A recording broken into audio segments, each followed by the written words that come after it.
हम 5 मिनट और वेट करेंगे और उसका फिर हम अपना सेशन स्टार्ट कर देंगे। तो जो अभी तक के हमारे सेशन हो चुके हैं उसके रिगार्डिंग पे अब सबको मालूम है। पल्स डायग्नोसिस के बारे में जिक्र किया गया है, डिस्कस किया गया है। टेम्परामेंट डायग्नोसिस के बारे में डिस्कस किया गया है। आज जो हमारा थर्ड टॉपिक स्टार्ट होने वाला है डायग्नोसिस के रिगार्डिंग, वो जो हमारी पैथोलॉजिकल फाइंडिंग्स रिपोर्ट्स जो होती हैं, जो लैब रिपोर्ट्स होती हैं, क्लिनिकल रिपोर्ट्स, उसको हमने ब्लड एंड लिम्फ में कैटेगराइज किया है। और किन बेसिस पे उसको ब्लड एंड लिम्फ पे कैटेगराइज किया गया है, क्या उसके साइंटिफिक रेफरेंस हैं, क्यों वो ब्लड जिसको ब्लड के अंदर लिखा गया वो ब्लड के अंदर आती है, जिसको लिम्फ के अंदर लिखा गया वो लिम्फ के अंदर आती है, क्या उनके अपने जो प्रिंसिपल्स हैं और किस तरह से फंक्शनिंग होती है जिसकी वजह से वो सारी चीज़ें वो हमने मेंशन की गई है। आज हम डायग्नोसिस में अपने थर्ड चैप्टर को करेंगे। मैं पहले भी बताया है, हमने आपस में डिस्कस किया है कि जितनी भी ये चीज़ें हैं सारे ऑब्जर्वेशंस और क्वेश्चंस होती हैं। ऑब्जर्वेशन जो आप देखते हैं, क्वेश्चन जो आप पेशेंट से पूछेंगे। तो आज जो हम डायग्नोसिस के बारे में बात करेंगे उसमें भी कुछ ऐसी चीज़ें ही होंगी जिसको आप रिपोर्ट करवाए बिना भी सिर्फ जनरल क्वेश्चंस पूछ के पेशेंट को अपना एक डायग्नोज बना सकते हैं। इस तरह की हमने इन्फॉर्मेशन को शेयर करने की कोशिश की है। तो उम्मीद है कि ये जो न्यू सेगमेंट ऑफ इन्फॉर्मेशन है इसके सारों की जो पीडीएफ आपके पास पहुंच चुकी है। आज हमारा जो थर्ड डायग्नोसिस का पार्ट जो नया बना है, लैब रिपोर्ट फाइंडिंग का जो पार्ट है, पैथोलॉजिकल फाइंडिंग्स का जो पार्ट है, उसको किस तरह से हमने diagnosis with pathological finding in correlation with temperament, temperament को कैसे हमने पैथोलॉजिकल रिपोर्ट्स को हमने किस तरह से मर्ज किया है, कैसे ब्लड और सेंगवाइन को हमने ब्लड एंड सेंगवाइन के प्रिंसिपल को हमने पैथोलॉजिकल रिपोर्ट्स के साथ मर्ज करके एक डायग्नोस को क्रिएट करने की कोशिश की है। ये अब आज जो आपसे इन्फॉर्मेशन शेयर की जाएंगी उसमें आप पाएंगे कि वो भी सारे इन नेचर ऑफ क्वेश्चंस और ऑब्जर्वेशन है। जो भी हम चीज़ डिस्कस करेंगे उसमें आपको क्वेश्चन की तरह देखने को मिलेगा और ऑब्जर्वेशन की तरह देखने को मिलेगा। आप रिपोर्ट करवाए बिना भी वो सारे क्वेश्चन और ऑब्जर्वेशन के बेस पे भी पेशेंट को डायग्नोज कर सकते हैं। इस तरह से हमारा एक डायग्नोसिस को आगे तक ले जाने का एक हमारा प्रयास रह रहा है। और जो सेकंड पार्ट है वो हमारा पेट्रोल सीरीज़ के रिगार्डिंग पे है, जिसमें कि P1, P2, P3, P4 का जिक्र किया जाएगा और उसके रिगार्डिंग इन्फॉर्मेशन प्रोवाइड की जाएगी। और मैं उम्मीद करता हूं कि अभी तक के जो हमारे सेशन हुए हैं उसे देखकर जो हमारे डॉक्टर्स हैं, जो डॉक्टर गण हैं, वो लोग उसको अपने प्रैक्टिकल में आजमाना स्टार्ट कर रहे होंगे। प्रैक्टिकल के लिए आपको बताया गया है कि किस तरह से उसको प्रैक्टिकल करना है। और अगर आपके किसी भी तरह के कोई क्वेश्चंस रहेंगे तो उसको आप हमसे डायरेक्टली पूछ सकते हैं। और अभी हम 1-2 मिनट का और वेट करेंगे। तो वेट तक करने से पहले थोड़ा सा मैं आपसे कुछ बेसिक बातों पे और भी जिक्र करना चाहूँगा। देखिए, जो एजुकेशन होती है वो सिर्फ एक लेवल तक ही रहती है, उसके बाद वो अपडेटेशन, जिसको अपडेटेशन बोलते हैं, उस तरह की वो चीज़ में बदल जाती है। जब आप एक बार एजुकेशन को गेन कर लेते हैं उसके बाद कुछ भी ऐसी चीज़ नहीं बचती है जो आपको दोबारा सीखने के लिए बचती है। हाँ, जो आपने चीज़ें जानी है उसको कैसे अपडेट किया जा रहा है, क्या क्या उसमें अपडेट होता है, उसके रिगार्डिंग में आपको चीज़ें वो टाइम टू टाइम मिलती जाती हैं और वो अपडेटेशन होते रहते हैं। जैसे कि हमारे 5 डे सेमिनार्स होते हैं, फिर जो आपकी स्टेट मीटिंग्स होती हैं, स्टेट सेमिनार्स होते हैं, इस तरह की काफ़ी ज़्यादा चीज़ें होती हैं जिसके ऊपर जिसमें हम लोग पार्टिसिपेट करके एक अच्छा रिजल्ट लेने की कोशिश करते हैं।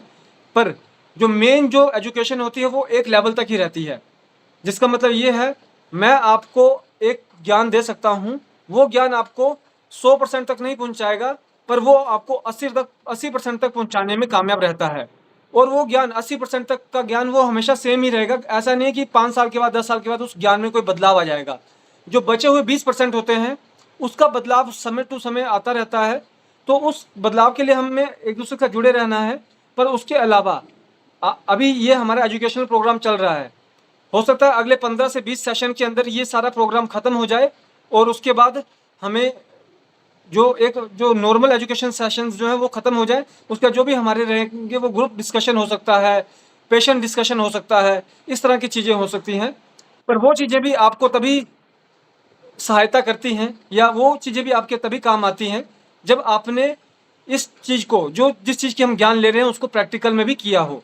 तो प्रैक्टिकल आप कैसे कर सकते हैं, उसका एक ही जरिया है, एक D3 का किट परचेज करके उससे अपने पेशेंट को चेक करना स्टार्ट करें, अपने लेवल पे भी चेक करें। और आपको बताया गया है कि कंपनी आपको पूरे सर्विसेज प्रोवाइड करवाती है, उन सर्विसेज का इस्तेमाल कीजिए जिसमें कि आप कंपनी के साथ मिलकर पेशेंट को चेक करें। 20 से 30 पेशेंट को 6 महीने में अगर आप कंपनी के साथ मिलकर चेक कर लेते हैं तो ये कंपनी की गारंटी है कि आप हमारा जो एक 100% एक्सपर्ट डॉक्टर हैं उसके लेवल पे आप 80% तक का एक्सपर्ट बन जाते हैं। और उसके बाद जो आगे का जो इन फ्यूचर का जो आपके डेवलपमेंट है वो टाइम टू टाइम होती रहती है। तो इसी उम्मीद के साथ हम अपना आज का जो सेशन है वो स्टार्ट करने वाले हैं। मैं एक बार फिर से अपने जो आज का सेशन है उसका मैं टॉपिक आपको फिर से एक बार बता दूं। Diagnosis with pathological finding in correlation with temperament. जो पैथोलॉजिकल फाइंडिंग जो रिपोर्ट्स होते हैं हमारे जो लैब रिपोर्ट्स होते हैं उसको हमने टेम्परामेंट के साथ मर्ज करके एक डायग्नोस को बनाने का तरीका हमने कोशिश की है। और ये बहुत यूनिक कॉन्सेप्ट है। इसको अभी तक इलेक्ट्रोहोम्योपैथी के फील्ड में किसी भी और कंपनी या किसी भी और जो हमारे थिंक प्रोसेस टैंक्स हैं या फिर जो बड़े बड़े जो हमारे अदर रिसर्चर्स हैं उन्होंने भी अभी इस तरह का कोई वर्क नहीं किया है।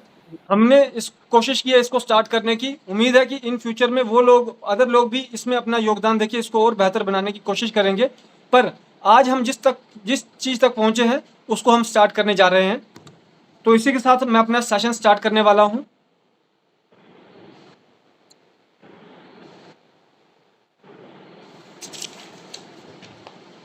तो ये बुक सारों के पास आ चुकी है और कईयों के पास PDF भी है। और इसमें क्या क्या चीज़ें इंफॉर्मेशन है उसको मैं आपको बताने जो है वो स्टार्ट करने वाला हूँ। पहले मैं आपको बता दूं कि हमने क्या इंफॉर्मेशन शेयर करने की कोशिश की है। Count Cesare Mattei provided us with the concept of temperament diagnosis in correlation with electrohomeopathy।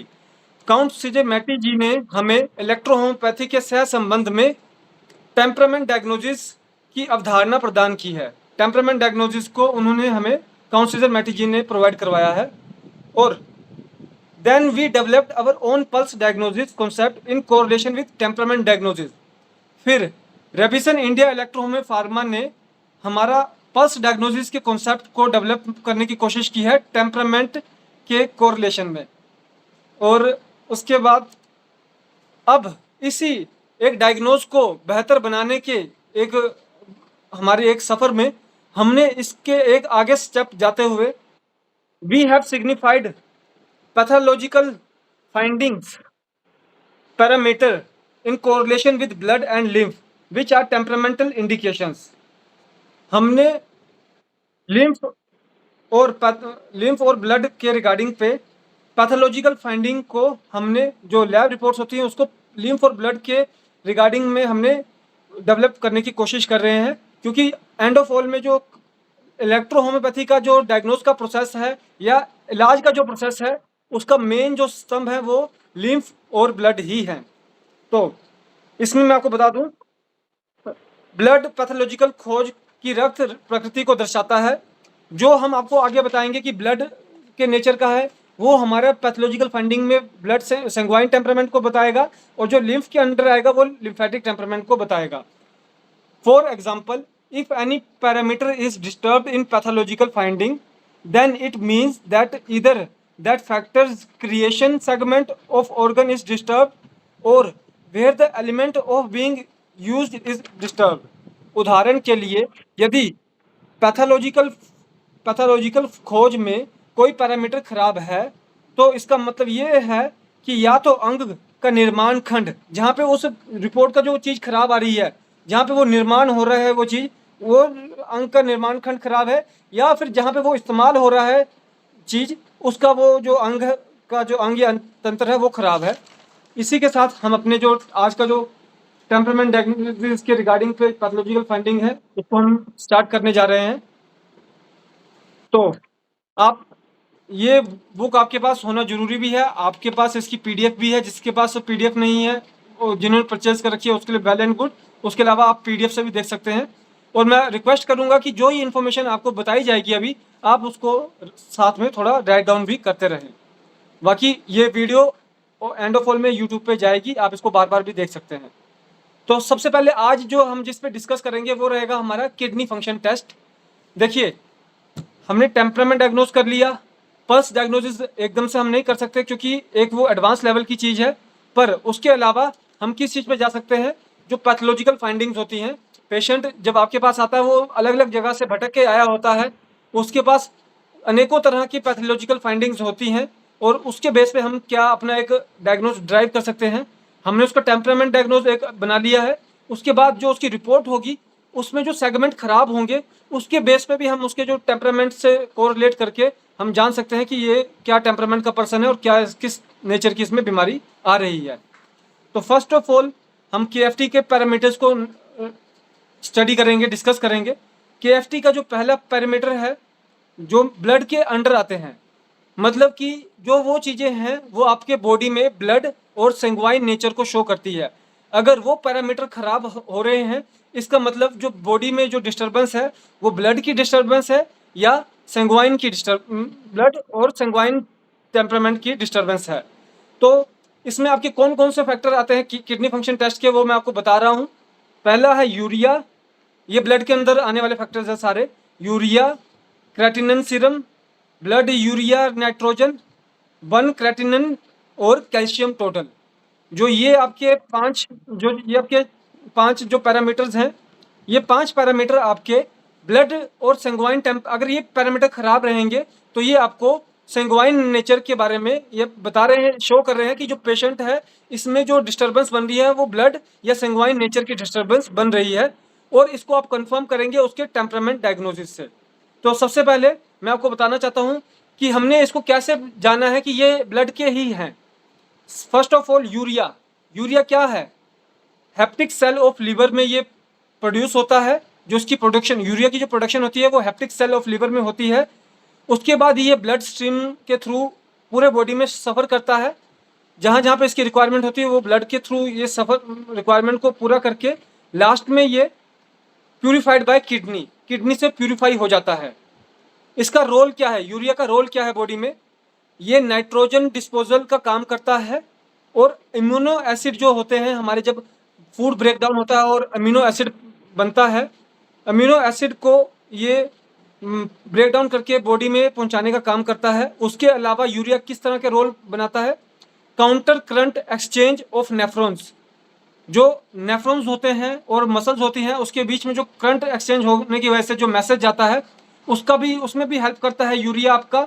और reabsorption of water and necessary irons from urine, जब हम यूरिन पास कर रहे होते हैं लास्ट में जो सारी प्यूरिफिकेशन होने के बाद यूरिन के फॉर्म में जाता है, तो जब यूरिन भी जब पास हो रहा होता है तो यूरिया जो होता है वो उस समय उस यूरिन के से जो कि रिक्वायर्ड जो हमारे एलिमेंट्स होते हैं, जैसे कि हमारा वाटर एलिमेंट हो गया, आयरन एलिमेंट्स हो गए, इस तरह के एलिमेंट्स को वो कंज्यूम कर लेता है और ये रोल होता है यूरिया का। अब ये था हमारा रोल ऑफ यूरिया। कहाँ पे यूरिया बन रहा है? लिवर में बनता है यूरिया, हेप्टिक सेल में लिवर में बन रहा है यूरिया। उसके बाद वो पूरे बॉडी में ब्लड से सर्कुलेट होके उसका जो मीडियम है ब्लड से लेके वो लास्ट में किडनी से प्यूरिफाई होके ब्लड आपकी बॉडी से बाहर निकल जा रहा है। अगर कोई पेशेंट आता है उसमें आपका यूरिया खराब, अभी इस रिपोर्ट को हमने कैसे एज्यूम करना है, एंड ऑफ ऑल में जब इस रिपोर्ट को पढ़ा जाएगा तो आपको ये पूरी चीज़ बताई जाएगी। अभी पहले मैं आपको बता रहा हूँ कि सेंगवाइन टेम्परामेंट और ब्लड नेचर के कौन कौन से पैथोलॉजिकल फाइंडिंग्स हैं जो इंडिकेशन है पैथोलॉजिकल फाइंडिंग में किडनी फंक्शन टेस्ट के। सेकंड है आपका क्रेटिनिन। जो क्रेटिनिन है ये भी आपका, अगर क्रेटिनिन भी डिस्टर्ब आ रहा है या खराब आ रहा है, ये भी आपका ब्लड नेचर और सेंगवाइन नेचर को शो करता है। अगर पेशेंट में क्रेटिनिन खराब चल रहा है इसका मतलब जो उसकी जो बीमारी का जो जड़ है वो सेंगवाइन नेचर की जड़, बीमारी का जड़ हो सकता है। तो क्रेटिनिन के पहले हम इसको पहले इसमें हम जानकारी लेंगे कि क्रेटिनिन क्या चीज़ है, इसके क्या रोल्स हैं और ये क्या चीज़ ये बॉडी में परफॉर्म करता है। Creatinine digestion of protein and normal breakdown of muscle tissues. जो क्रेटिनिन है वो कैसे फॉर्म होता है? एक तो जो बॉडी में जब प्रोटीन डाइजेस्ट होता है हमारा तब वो क्रिएट होता है, और दूसरा जब बॉडी में मसल टिश्यू ब्रेकडाउन होते हैं, जब वो अब्जॉर्ब कर रही है बॉडी तो टिश्यू ब्रेकडाउन होंगे, तो उसके बाद भी क्रेटिनिन जो है वो प्रोड्यूस होता है। इसका रोल क्या है, क्रेटिनिन का रोल क्या होता है बॉडी में? Supply of energy to muscles and body. जो क्रेटिनिन का रोल है वो हमारी बॉडी में और बॉडी में एनर्जी की सप्लाई करना है। किस चीज़ में? मसल में भी सप्लाई करना, और जो body journal in body factors, organ factors को भी एनर्जी सप्लाई करने का काम जो वो क्रेटिनिन उसमें हेल्प करती है। लास्ट पॉइंट है कि ये किस चैनल को यूज करके ये ट्रैवल करता है बॉडी में? Travel through blood. जो क्रेटिनिन है वो आपका रक्त में घुल के फिर वो आपका बॉडी में ट्रैवल करता है। जहाँ जहाँ पे उसके जो ज़रूरत की चीज़ होती है उसको परफॉर्म करने के बाद वो लास्ट में किडनी में आके प्यूरिफाई होके आपके बॉडी से एग्जिट कर जाता है। तो ये था हमारा सेकंड पैरामीटर फाइंडिंग जो थी क्रेटिनिन। थर्ड है हमारा ब्लड यूरिया नाइट्रोजन। ये आपका यूरिया में जो नाइट्रोजन लेवल होता है उसके रिगार्डिंग पे आपको इंफॉर्मेशन प्रोवाइड करवाता है। और नाइट्रोजन जो जैसे नाइट्रोजन हो गया, फिर आप आगे देखेंगे सोडियम, पोटाशियम, क्लोराइड, फॉस्फोरस, ये सारी चीज़ें हमारी डाइजेशन के दौरान बनती हैं, जीआईटी में बनती हैं। पर किस तरह से वो लास्ट में किडनी के पास आके किडनी से प्यूरिफाई होके बॉडी में जाके बॉडी को सारी चीज़ें प्रोवाइड करवाने के बाद किस तरह से किडनी से वो बाहर एग्जिट कर जाती है लास्ट में, ये सारा उसमें है। नेक्स्ट पॉइंट है हमारा जो ये था हमारा ब्लड यूरिया नाइट्रोजन का पॉइंट। नेक्स्ट पॉइंट है creatinine ratio, burn ratio. Burn और क्रेटिनिन का जो रेशो होता है उसका क्या रोल होता है? इसका जो मेन रोल है वो है गैस्ट्रो इंटेस्टाइनल ट्रैक की डिस्टर्बेंस को क्योर करना। जो बर्न रेशो और क्रेटिनिन रेशो का जो रोल रहता है वो रहता है गैस्ट्रो इंटेस्टाइनल ट्रैक की जो प्रॉब्लम्स है उसको क्योर करना। उसके बाद आता है हमारा जो लास्ट ब्लड का जो लास्ट पैरामीटर जो केएफटी शो करती है वो है कैल्शियम टोटल। कैल्शियम टोटल का रोल क्या है? कैल्शियम टोटल का रोल है मसल्स को मूव करने में हेल्प करता है, मतलब मसल्स के बिल्डअप और मसल को मजबूत रखने में हेल्प करता है। नर्व्स को हेल्प करता है मैसेज कैरी करने के अंदर between brain and every body part. हमारे दिमाग से और हमारे दिमाग का जो मैसेज है जब वो अदर बॉडी पार्ट तक जाता है तो उसको वो कैल्शियम टोटल जो होता है वो उसको प्रोवाइड करवाने में हेल्प करता है। ये था हमारा जो कैल्शियम टोटल का रोल। ये टोटल हमारे मैंने आपसे 5 चीज़ें शेयर की है। फर्स्ट है यूरिया, सेकंड है क्रेटिनिन सीरम, थर्ड है ब्लड यूरिया नाइट्रोजन, फोर्थ है बर्न एंड क्रेटिनिन रेशो, और फिफ्थ है कैल्शियम टोटल। जब हम केएफटी करवाएंगे अगर उसमें इन 5 में से कोई भी चीज़ आपकी डिस्टर्ब आ रही है, इसका मतलब जो पेशेंट, हमने उसका पहले टेम्परामेंट डायग्नोसिस बनाया।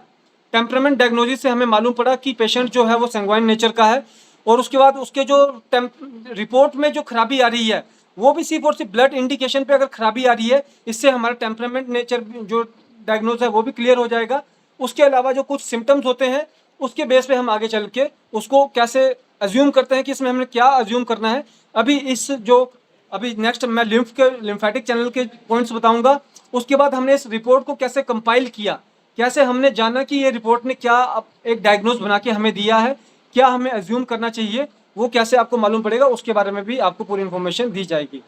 तो अब नेक्स्ट पार्ट आता है लिम्फेटिक चैनल का, जो कि लिम्फ को शो करता है। इसमें हमारे टोटल 5 इसमें भी आपके आते हैं। फर्स्ट है आपका यूरिक एसिड। ऊपर क्या आया ब्लड में क्या आया? यूरिया। इसमें क्या आया? Uric acid.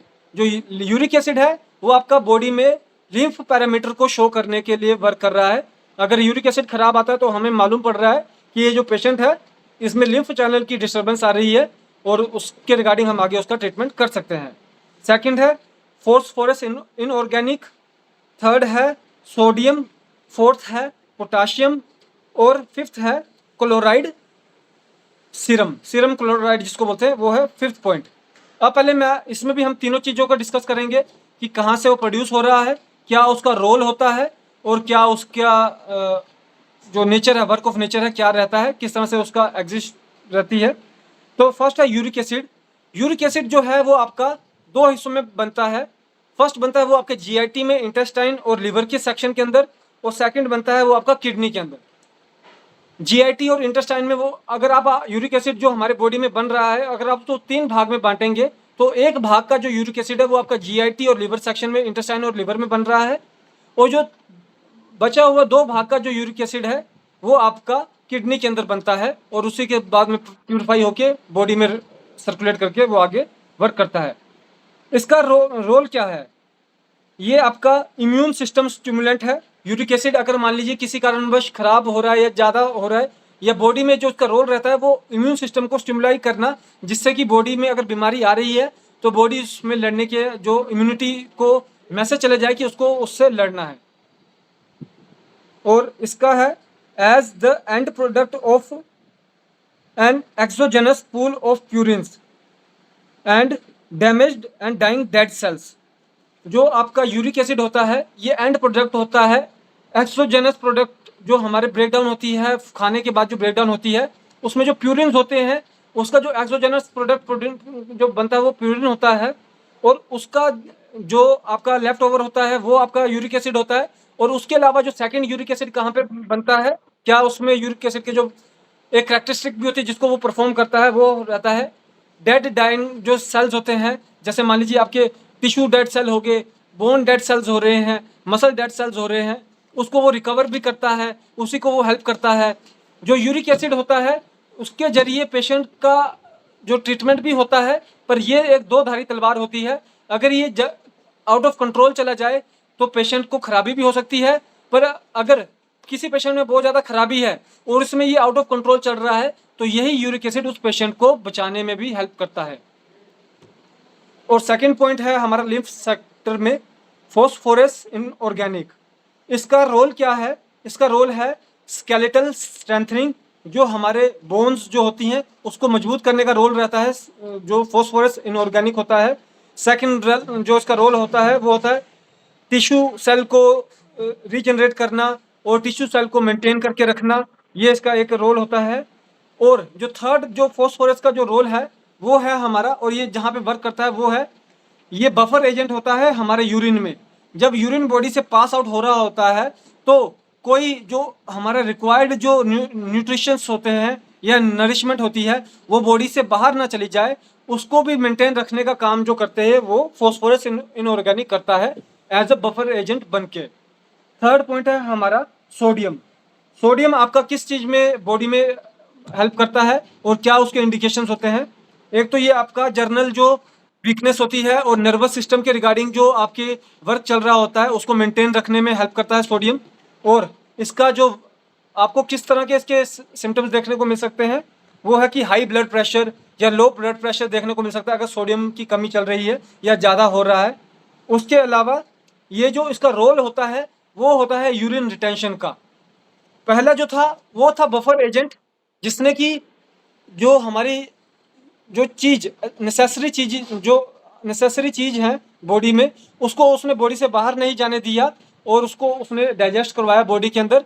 और सेकंड जो हमारा सोडियम है वो हमारा यूरिन रिटेंशन का भी काम कर रहा है और लिक्विड रिटेंशन का काम करता है। सिर्फ यूरिन रिटेंशन नहीं, जो लिक्विड बॉडी में जो भी लिक्विड पार्ट चीज़ें होती है उसको भी रिटेंशन करने का काम करता है, जिससे कि वो ओवर एग्जर्ट होके या ओवरफ्लो होके बॉडी से बाहर ना जाए या किसी एक ऑर्गन से दूसरे ऑर्गन की तरफ को ना चली जाए।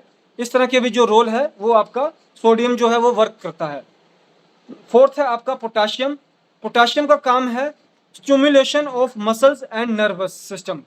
जो पोटाशियम का जो रोल है, जो नेचर ऑफ वर्क है उसका वो है स्टिमुलाई करना, हमारे मसल्स को स्टिमुलेशन करना और हमारे जो नर्वस सिस्टम है उसको स्टिमुलेशन करना, जिससे कि हमारा जो बॉडी का वर्क है वो चला रहे।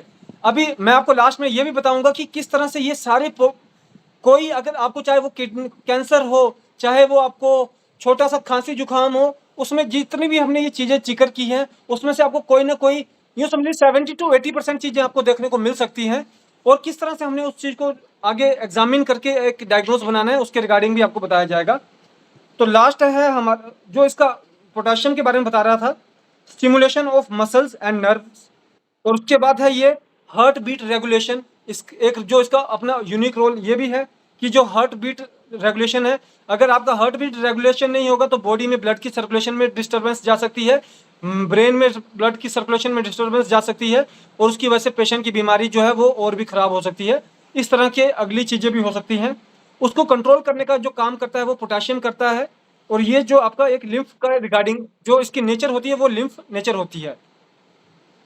और लास्ट है इसका न्यूट्रिएंट्स, जो इसका वर्क होता है हार्ट बीट रेगुलेशन और providation of nutrients from in and out of cell.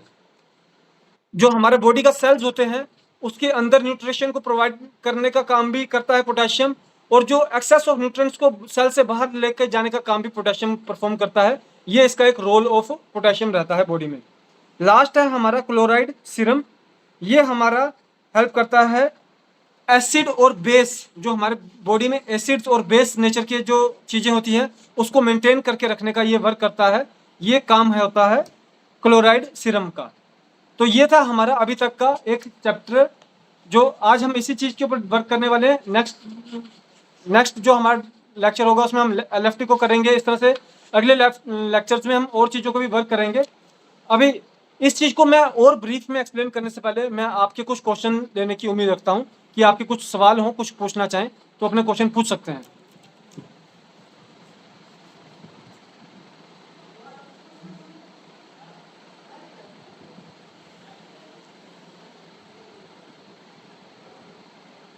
मैं जान रहा हूँ, देखिए ऐसा है, अभी तक आपको इलेक्ट्रोहोम्योपैथी में इस कॉन्सेप्ट के ऊपर जी सर प्लीज बताइए। ये सारी जो किडनी फंक्शन के बारे में बता रहे हो क्या? जी बिल्कुल सर, बिल्कुल।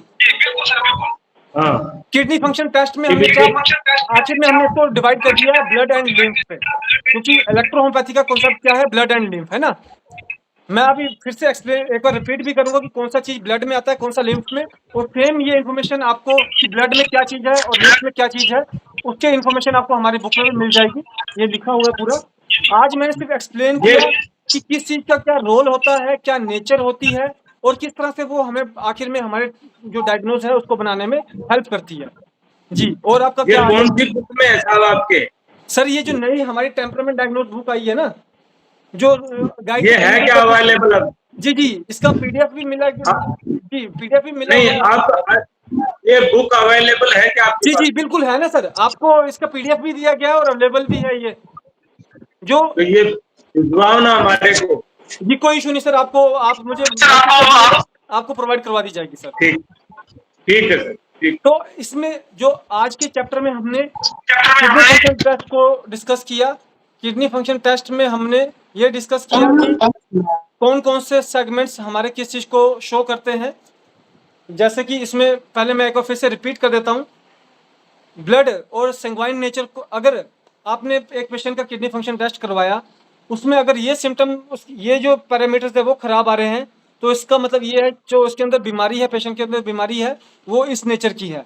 अगर ब्लड ये नेचर ये सिम्टम जो पैरामीटर्स है खराब है, तो वो ब्लड और सेंग्वाइन टेम्परामेंट का पेशेंट है, और उसके अंदर जो बीमारी है वो ब्लड और सेंग्वाइन नेचर की है, जिसमें कि आता है urea, creatinine, blood urea nitrogen, 1 creatinine ratio और कैल्शियम टोटल।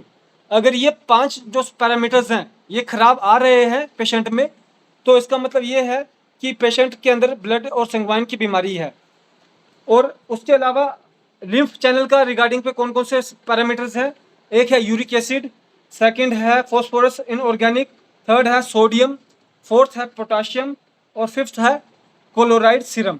अगर ये जो ये पैरामीटर रिपोर्ट्स में जो पैरामीटर्स है ये खराब आ रहे हैं, तो इसका मतलब पेशेंट के अंदर जो बीमारी है वो लिम्फ चैनल की है।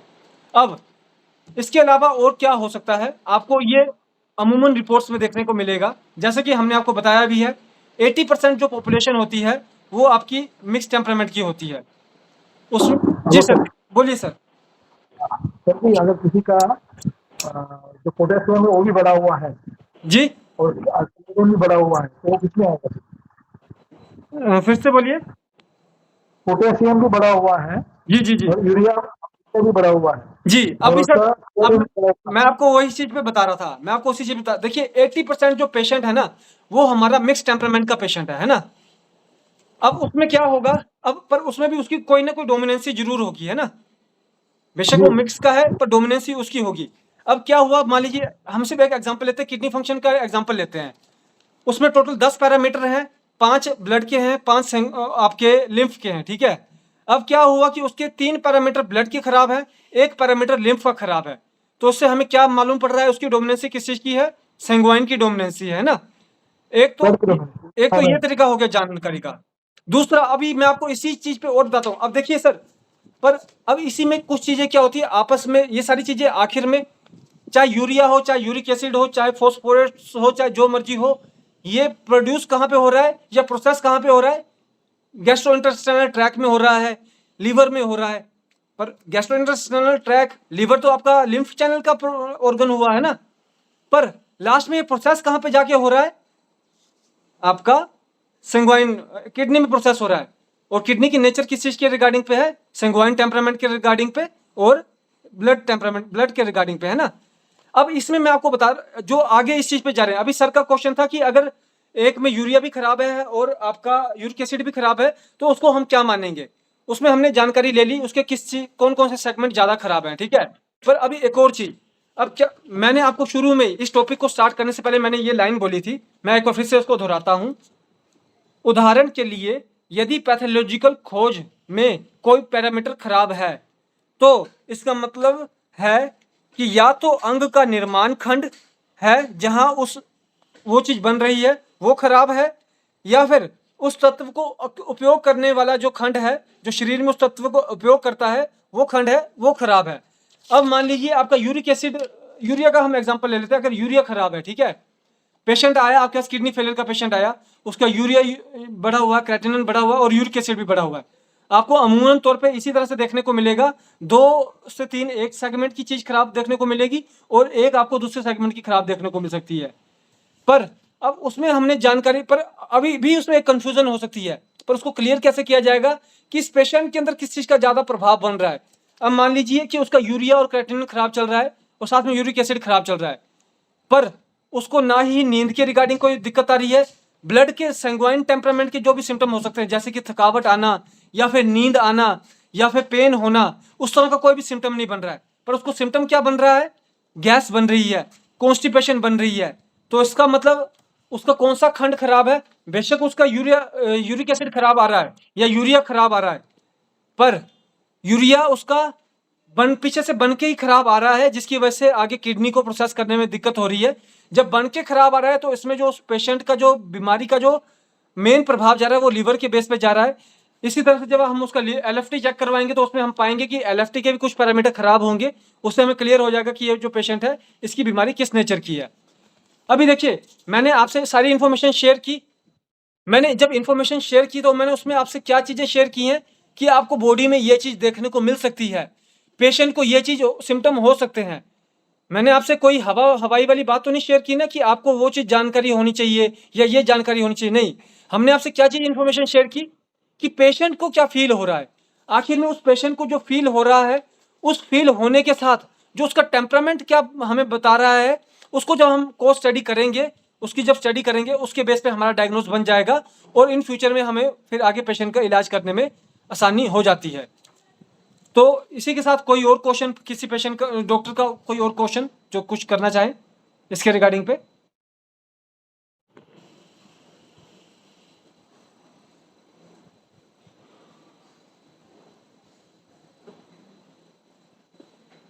ये तो सर जो आपने बताया ना, जी ये डायलिसिस से पहले पहले की बातें हैं। जी जी क्योंकि डायलिसिस पे पेशेंट चला जाता है तो वो फिर हमारे लायक रहता नहीं।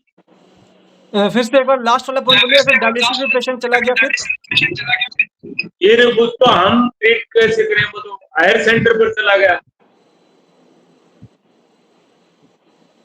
एक बार अपने क्वेश्चन को थोड़ा और तरह से पुट करने की कोशिश कीजिए। मैं जी जब यूरिया यूरिक एसिड ये चलिए बढ़ जाते हैं जी तो जर्नली तो हमारे पास शुरुआत में पेशेंट आता है उसका ट्रीटमेंट हम कर लेते हैं। जी जी जी अगर वो लास्ट में आता है जी तो फिर तो उसको डायलिसिस पर ही जाना पड़ता है। बिल्कुल, ये आपकी एक बात बिल्कुल सही है, ठीक है, उसको डायलिसिस पे जाना पड़ा। पर जी अब उसके आगे आपकी क्या क्वेरी है? उसके आगे आपको क्या लगता है कि क्या हमारे में कमी आ रही है?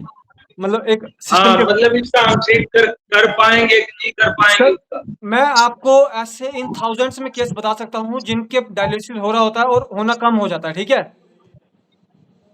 पर आखिर में क्या है, एलोपैथी तो है नहीं कि एकदम से बंद हो जाएगा। अब इसमें मैं आपको एक बात बताता हूँ। जैसे मान लीजिए आपके पास एक पेशेंट आया जिसका ना 1 साल से डायलिसिस चल रहा है, चलिए साल भी नहीं, उसका 1 महीने से डायलिसिस चल रहा है, पर महीने में 4 बार डायलिसिस हो चुका उसका, ठीक है। अब अगले 3 महीने तक उसकी हमारी दवाई चल रही है, पर अब उसको क्या हुआ, 3 महीने में 4 बार डायलिसिस करने की जरूरत पड़ी। पहले तो उसको 1 महीने में 4 बार करने की जरूरत पड़ी थी, अब 3 महीने में 4 बार हो गया। इसी तरह 6 महीने में जाते जाते और कम हो जाएगा। इस तरह से वो सारी चीजें कम होती जाएंगी। पर आज के जो आज हमने जो डिस्कस कर रहे हैं वो ये है कि हमने रिपोर्ट को कैसे, रिपोर्ट से हमने क्या सीख लेनी है ना। अब उसमें क्या हुआ कि अच्छा, अब एक और मैं आपको बात बताता हूँ। अभी क्या मेरे पास मतलब ये हमारे को भी एक जनरल ऑब्जर्वेशन मिलता है, जब कोई खासकर डायलिसिस जैसे पेशेंट आता है ना, उसका 3 से 6 महीने तक उसका ना ही यूरिया कम जाता है, ना ही क्रेटिनिन कम जाता है, कुछ भी कम नहीं जाता है। पर उसके कुछ सिम्पटम्स बनते थे, जिसकी वजह से उसको डायलिसिस करवाना पड़ता था, ठीक है? अब क्या हुआ कि उसके ऊपर जब उसने दवाई लेना स्टार्ट किया ना, अगले 3 से 6 महीने के अंदर ग्रेजुअली उसका यूरिक एसिड डाउन जा रहा है, सब कुछ डाउन जा रहा है, पर 6 महीने में एक बार भी उसको सिम्पटम नहीं रिपीट हुआ, ठीक है?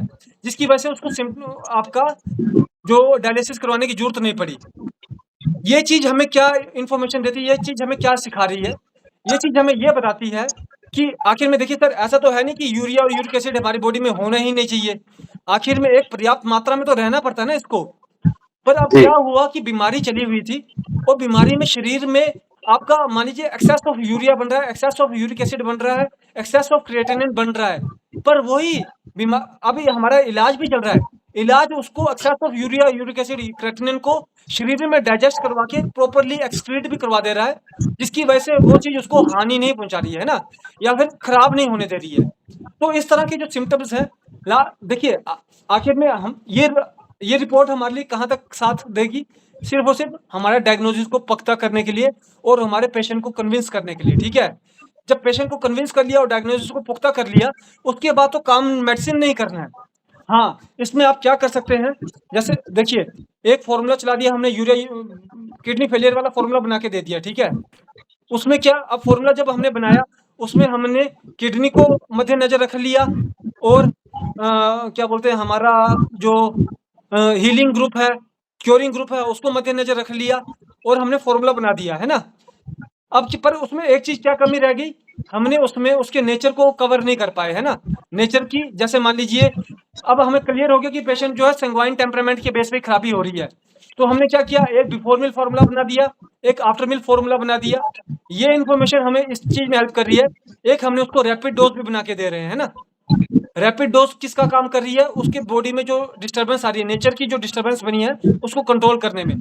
तो हमने क्या किया, C17 लिया। अगर मान लीजिए हमें मालूम पड़ रहा है संगवाइन टेम्परामेंट का नेचर का डोमिनेंसी चल रही है, जो बीमारी भी संगवाइन टेम्परामेंट में जा रही है, तो C17 के साथ A2 या A3 डाल दिया। अगर हमें मालूम पड़ा कि इसमें आपका लिम्फ चैनल की डोमिनेंसी जा रही है, तो हमने C17 के साथ L1 डाल दिया, या फिर वर्बन डाल दिया, है ना? इस तरह से हमने उसमें उसको रेमेडी को ऐड करके वो पेशेंट को दिया, तो हमारा जो पेशेंट है वो कवर होने शुरू हो जाता है। आखिरकार जो ये इन्फॉर्मेशन है हमारी, हमारे डायग्नोज को पुख्ता करने में और हमारे को ऑर्गन सिस्टम तक पहुंचने में हेल्प करती है। सर मेरे पास भी एक पेशेंट है, जी वो कह रहे हैं आप मेरे को दवाई दोगे कि नहीं दोगे, उसके बीपी आई है, तो सारी डेटा मेरे पास है, मैं आपको शेयर करता हूँ, पेशेंट को दवाई देनी चाहिए कि नहीं देनी चाहिए। जी। अब अच्छा, अभी आप मुझे एक और, आपके पास पेशेंट का डाटा होगा, इसी चीज में हम इस रिपोर्ट को भी एडजस्ट करने की कोशिश करेंगे। उस कितने समय से उसको बीपी है? बीपी है करीब 4 साल से, 4 साल से। वो दवाई और भी एज खा रहे है हैं? 42 है। दवाई भी खा रहे हैं वो बीपी की? हाँ बीपी अच्छा, दवाई मेल खा है रहे हैं। फीमेल है? मेल है। मेल है, ठीक है। अब अगर फीमेल होता तो हमारा ध्यान एकदम से हार्मोनल डिसबैलेंस और ग्लैंडुलर एक्टिविटी की तरफ चला जाता, ठीक है? पर जब जी। मेल है, तो अब इसमें हमारा जो ध्यान जाएगा, अब इसमें हमें 2 चीजें देखनी है। क्या उसको जीआईटी के रिगार्डिंग सिम्टम बन रहे हैं, या ब्लड के रिगार्डिंग सिम्टम बन रहे हैं? जीआईटी के रिगार्डिंग जैसे गैस्ट्रिक भी बनता है, कॉन्स्टिपेशन भी रहता है, इस तरह के सिम्टम है उसको? किडनी पे अब बस दिक्कत इसका आ रही मतलब उसको उसको शरीर में दर्द भी रह रहा है, उसको नींद भी सही है। से हाँ नहीं आ रही है, और यूरिन पास में भी उसको दिक्कत आ रहा है, पर उसको गैस्ट्रिक और कॉन्स्टिपेशन नहीं बन रहा है ना? नहीं। तो अब जब उसके जो पैरामीटर खराब हो, आपके पास उसका रिपोर्ट है, केएफटी का हाँ रिपोर्ट है, उसमें उसके क्या क्या पैरामीटर खराब आए, देखने को क्या क्या पैरामीटर वो खराब आए? आप वो तो मैं आपको सेंड कर देता हूँ, आप भी देखो आप। जी जी, नहीं नहीं, अभी मेरे पास इंटरनेट नहीं चल, मतलब उस पर ऐसे नहीं व्हाट्सएप। बाद में देख लेना, जी बाद नहीं, में बात आप कर लेंगे। अभी अभी क्या, हमारा एक लाइव एग्जांपल हो जाएगा, उसमें उसका यूरिक हाँ क्रिएटिनिन खराब ज्यादा दिखाया जा रहा है, या फिर यूरिक एसिड खराब ज्यादा दिखाया गया है?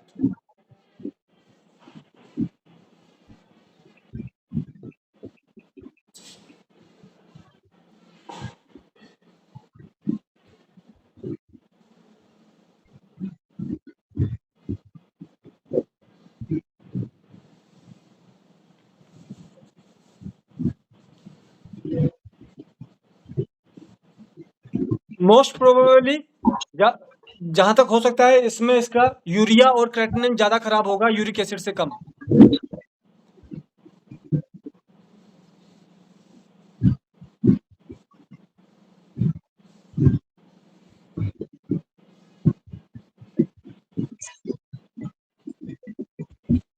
इसी दौरान अगर किसी और डॉक्टर के भी कोई क्वेश्चन हो इन सर के बाद आप भी अपना क्वेश्चन में से पूछ सकते हैं। रिक्वेस्ट रहेगी कि अपना क्वेश्चन पूछें।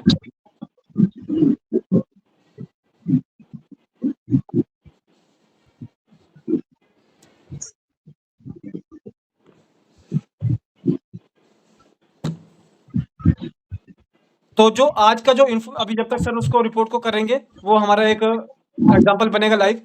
तो आज जो मैंने आपसे इंफॉर्मेशन शेयर की गई है इसमें हमने तो जो बुक में सिर्फ लिखा गया है वो सिर्फ ब्लड एंड लिम्फ को लिखा गया है। उसके अलावा जो उसकी फंक्शनैलिटी होती है, यूरिया का क्या फंक्शन है, क्या रोल है, क्रेटिनिन का क्या फंक्शन है, क्या रोल है, वो सारे आपको आप जब इंटरनेट पे सर्च करेंगे या फिर आप बुक में पढ़ेंगे तो उसमें आपको क्लियर हो जाएगा। हमें उतने ब्रीफ में जाने की जरूरत नहीं होती है, पर फिर भी आखिर में जब आप उनके फंक्शंस को जान लेंगे, आपके पास कोई पेशेंट आता है जिसने रिपोर्ट नहीं करवाई है, वो आपसे अपने सिम्टम बताता है, तो आपको मालूम है कि वो फंक्शन किस चीज़ के क्या फंक्शन है। अगर वो उस फंक्शन के रिगार्डिंग कोई सिम्टम आ रहे हैं तो आप खुद से ही जानकारी ले सकते हैं कि हाँ आपका क्रेटिनिन खराब हो सकता है या आपका यूरिक एसिड खराब हो सकता है। जैसे कि अभी सर ने बताया उसमें कि उसको कोई भी जीआईटी के ना ही उसको गैस्ट्रिक बन रहा है ना कॉन्स्टिपेशन बन रही है, तो पर उसको नींद भी खराब हो रही है, दर्द भी उसका हो रहा है, पेन भी हो रहा है उसको। तो मोस्ट प्रोबेबली उसमें जो उसके जो फैक्टर खराब हो सकते हैं वो यूरिया और क्रेटिनिन के फैक्टर खराब हो सकते हैं। स्वेलिंग भी आ सकती है उस पेशेंट को, इस तरह के भी उसमें सिम्टम देखने को मिल सकते हैं।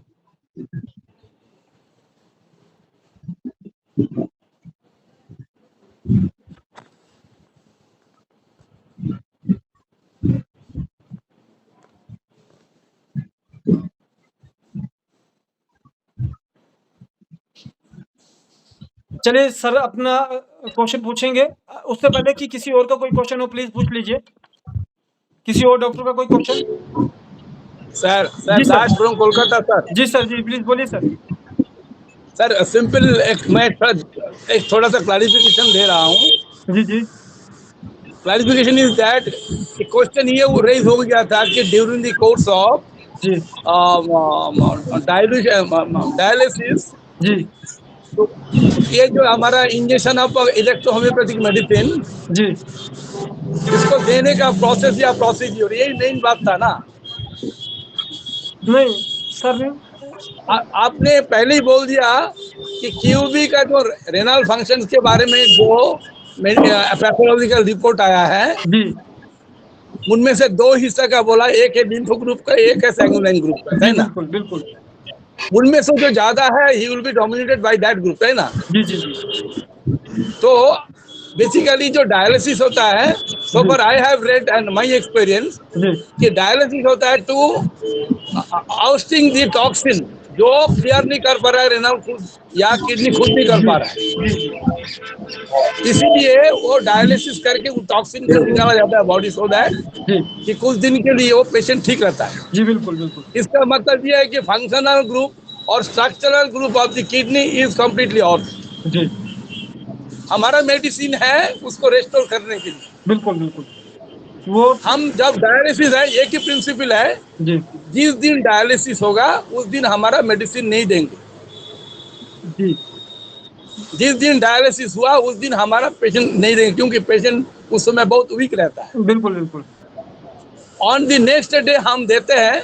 हमारा मेन पर्पस, मैंने पहले ही बोला था कि फंक्शनल को रेस्टोरेशन करने के लिए आपका क्यूरिंग मेडिसिन जी और टिश्यू मेडिसिन को, यानी स्ट्रक्चरल का डिस्टर्बेंस आया जी तो स्ट्रक्चरल को ठीक करने के लिए सी ग्रुप के medicine, that is called healing medicine. जी जी ये मेडिसिन देने से बाकी जिस दिन नेक्स्ट जी जी डायलिसिस है उससे पहले दिन तक हम दे सकता है। जी जी बाकी And देखिए नहीं आप मैं आपको इसमें भी थोड़ा सा एक बात पॉइंट बता देता हूँ कि इसमें हम सर। क्या करते हैं कि जैसे कि पेशेंट को ना डायरेक्ट ऑन टंग, उस दिन के लिए हमने उसको डायरेक्ट ऑन टंग कर दिया, ठीक है। अगर हम जी जितना ज्यादा पानी को देंगे दवाई के साथ उतना ज्यादा उसका वास्ट रिएक्शन होगा बॉडी में, ठीक है। एग्जैक्टली जितना कम पानी के साथ देंगे उतना उसका माइन्यूट रिएक्शन होगा, पर माइन्यूट Yes. रिएक्शन भी बॉडी को सस्टेन करने में हेल्प करता है ना। तो इस तरह की Exactly, कुछ exactly. चीजें होती हैं जिसको हम मद्देनजर रखते हैं। बाकी मैंने जैसा कि आपको बताया है कि कुछ समय के बाद जो डायलिसिस होता है वो पेशेंट का खुद ब खुद कम होने शुरू हो जाता है, एकदम से नहीं Yes, छुड़वाते yes. हैं हम, ना ही हम किसी तरह की दवाई को कम करवाते हैं। चलिए ठीक है, जी। ये एक अलग टॉपिक हो जाएगा।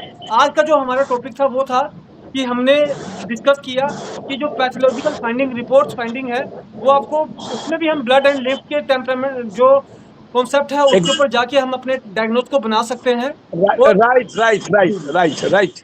और एंड ऑफ ऑल, एकदम करेक्ट। जी, एंड ऑफ ऑल में हम उसको ब्लड एंड लिम्फ, क्योंकि हमें जो वर्क करना है वो ब्लड एंड लिम्फ के बेस पे करना है। मान लीजिए आपने एक बार Exactly. पेशेंट को सही किया, ट्रीटमेंट स्टार्ट किया, उसके बाद उसके प्रोसेस के दौरान भी अगर इसमें कोई चेंजेस आ रहे हैं, किस तरह के चेंजेस सर, आ रहे हैं, क्या लेवल के चेंजेस सर, आ रहे हैं, जी जी सर, सर। उसको देखते हुए हमको आगे अपने ट्रीटमेंट को बढ़ाना होता है। आज हमने सिर्फ सर मैं रिक्वेस्ट करूंगा अपना, मैं आपका म्यूट कर रहा हूँ जी। Okay. और ये एंड ऑफ ऑल में हमने डायग्नोज करना है पेशेंट का, ठीक है। कब, अच्छा मैंने आपको क्या बताया, आज मैंने ये सारी बातें बताई, ये सारे क्वेश्चंस हैं। अगर पेशेंट का वो रिपोर्ट नहीं भी है ना, तब भी आप उससे क्वेश्चन पूछ सकते हैं। हमारे डॉक्टर्स भी इन्हीं क्वेश्चंस का सहारा लेके, इसी तरह के क्वेश्चंस का सहारा लेके आखिर में पेशेंट को बोलते हैं। हमारे पास जब पेशेंट आता है ना, 80 to 90% पेशेंट के पास वो रिपोर्ट ही नहीं होती जिसमें उसकी बीमारी की जड़ आ सकती है। उसके पास अलग अलग तरह की हजारों रिपोर्ट्स मिल जाएंगी, 100 की 100 रिपोर्ट्स मिल जाएंगी, पर जिसमें उसका बीमारी का जड़ मिल सकता है वो रिपोर्ट कभी नहीं देखने को मिलती है।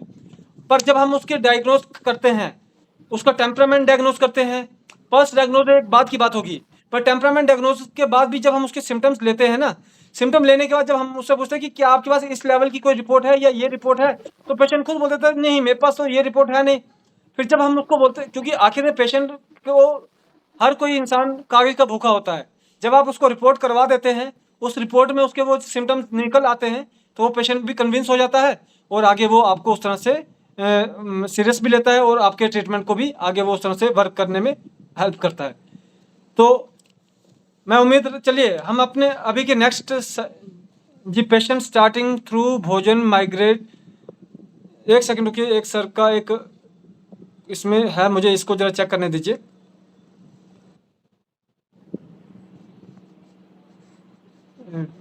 एक्टिविटी, इस सर ने कुछ लिख के भेजा था, रिटर्न में कहाँ पे आता है सर? आपने शिव कुमार सर, आपने कुछ लिख के भेजा था, प्लीज उसको बोल भी दीजिए एक बार। ऑनलाइन पढ़ाई चल रही है। हाँ। शिव कुमार जी सर, डॉक्टर शिव कुमार जी, आपने कुछ मैसेज लिखा था, उसको प्लीज बोल दीजिए, मैसेज निकल नहीं रहा है इसमें।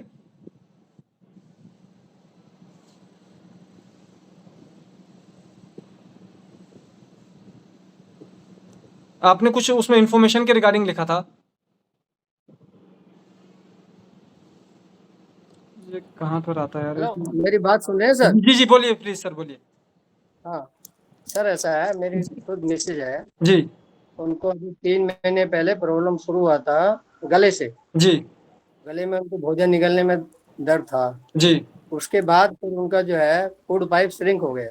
जी तो जैसे मेरी बिटिया जो है उसने दिखाया डॉक्टर, वो हॉस्पिटल में है, जी तो उसमें कार्सिनोमा आया जी और फूड पाइप की लेंथ भी जी तो जो है वो श्रिंक हो गया जी और उसकी जो दीवार है वो भी थिन हो गई है। जी अभी नौबत ये है कि रेडिएशन और कीमो लगभग पूरी हो चुकी हैं, लेकिन अभी नली लगी हुई है। नली के द्वारा जो है लिक्विड जो है सप्लीमेंट दिया जा रहा है। अच्छा सर, वो 1-2 आपने दिन में आने वाली है। आपने अपना ट्रीटमेंट कोई देने की कोशिश नहीं की? नहीं, मैंने तो कोशिश करी लेकिन उन्होंने मना कर दिया। बिटिया ने भी, बच्चों ने भी एक्चुअल में मना कर दिया, मेरा ट्रीटमेंट नहीं दिया, हालांकि मेरे पास ट्रीटमेंट है। सर देखिए ऐसा है ना, अब इसमें भी आखिर में इसी तरह की कुछ कॉम्प्लिकेशंस होती हैं। आखिर में जब तक पेशेंट रेडी नहीं हो तब तक हम भी आगे कुछ नहीं कर सकते, है ना। और लेकिन जब अब हो सकता है कि अब वो जवाब भी दे दें। सर देखो, एक देखिए, स्टेज, बिल्कुल बिल्कुल आपकी सर, आखिर में उनका काम वही होता है, वो लास्ट में जवाब दे देते हैं, ठीक है। जब वो जवाब दे देते हैं उसके बाद फिर उनका बोलना होता है कि बच गया तो भगवान की मर्जी, नहीं बचा तो भी भगवान की मर्जी, है ना। तो उस समय फिर हम सेवा पानी के लिए भी कह सकते हैं। सर पता क्या, अब देखिए आप, अच्छा अभी आप मुझे एक बात बताइए, आपके पास ये पेशेंट है, ठीक है, जिस दिन वो डॉक्टर के पास गया था उसकी एक कंडीशन थी और आज जो कंडीशन है उसमें सुधार तो हुआ नहीं है, जबकि खराबी नहीं। कम ही होता जा रहा है, वो कम ही होता जा रहा है ना। आज आप अपनी दवाई देंगे डाउन पर डाउन ही है। जी, आज आप अपनी दवाई देते हैं, पेशेंट को रिलीफ आने शुरू हो जाता है, तो आप ये बताइए कि उसमें आपकी दवाई ने असर किया या फिर वो एलोपैथी की जो दवाई चल रही है जो साथ में चल ही रही होगी, क्योंकि उसको अगर अभी एकदम से बंद करवा देंगे ना तो कोई ना कोई हाइपर सिम्टम बन जाएगा। हाइपर सिम्टम बनेगा तो उसमें फिर सारा का सारा जो आखिर में चाहे उनसे बचना नहीं बचना होगा, पर लास्ट में वो भांडा किस पे आके गिरेगा, जिसने दूसरी बार मेडिसिन दी होगी उसके ऊपर, है ना। पर अगर वहीं पे आप उसको दवाई देते हैं, पेशेंट रिकवर होने शुरू हो जाता है, तो फिर वाह भाई, या फिर क्या माना जाएगा कि किसकी वजह से सही हो रहा है, इलेक्ट्रोहोम्योपैथी की वजह से सही हो रहा है या एलोपैथी की वजह से सही हो रहा है। ये भी एक सोच का विषय होता है। बाकी मैं आपको ये सजेस्ट करूंगा, आप कुछ नहीं इसमें जो आपका ओइसोफेगस वाला जो कैंसर ऑफ ओइसोफेगस है, आइसोफेगस, जी जी जी यस। जी, आप उसका ट्रीटमेंट को आप स्टार्ट कर सकते हैं। आप देखिए सर, हमारे पास इस चीज़ की गारंटी है कि हमारे सिस्टम ऑफ मेडिसिन का कोई भी साइड इफेक्ट नहीं होता है ना। हमारे पास इस चीज़ की गारंटी है कि बिल्कुल उससे सही कोई भी खराबी नहीं बनेगी, तो हमें देने में कोई दिक्कत नहीं होनी चाहिए। पेशेंट रिकवर होने शुरू हो जाएगा तो दूसरी मेडिसिन को कम करवाते जाएंगे, अपनी मेडिसिन को ज़्यादा बढ़ाते जाएंगे और लास्ट में दूसरी मेडिसिन को बंद करवा देंगे पूरा, है ना। तो इस तरह से हम एक बार ट्रीटमेंट कर सकते हैं, कोई उसमें दिक्कत की बात नहीं है। पर मेन बात ये होती है सर कि जब खासकर जब फैमिली की बात आ जाए ना, जब अपने फैमिली में हो तो फैमिली वालों को थोड़ा कन्विंस करना मुश्किल हो जाता है। खासकर जब अपने ही फैमिली हो, अपने ही बच्चे हों, तो उनको थोड़ा सा और भी मुश्किल हो जाता है चीज़ को समझाना। तो अब इसमें हम आपको एप्पल को यही सजेस्ट कर सकते हैं कि आप अपना ट्रीटमेंट स्टार्ट कीजिए और देखिए कि उसमें क्या, उसमें आपको टाइम टू टाइम क्या उसमें रिलीफ मिलेगा। कम हम आप में और हमारे में तो रेगुलर कांटेक्ट होता ही है, हम उसको वर्क करने के लिए सक्षम हैं, हमें मालूम है। पर जो उनके साथ रह रहे हैं उनको कैसे आपको संभालना है वो आप पे डिपेंड करता है सर। क्योंकि जो आपके पास एज अ पेशेंट आएगा वो आपको डॉक्टर समझ के आएगा, और जो घर वाले होते हैं वो आपको डॉक्टर नहीं समझ पा रहे हैं, वो आपको एक घर का मेंबर समझ रहे हैं, तो वो आपको उस तरह से ट्रीट करेंगे। ठीक है। वैसे इसके लिए फूड पाइप के लिए तो C15 ओनली सिंगल रेमेडी है। जी जी जी। तो एक सेकंड रुकिए, इसमें ना एक फॉर्मूला और भी था ना।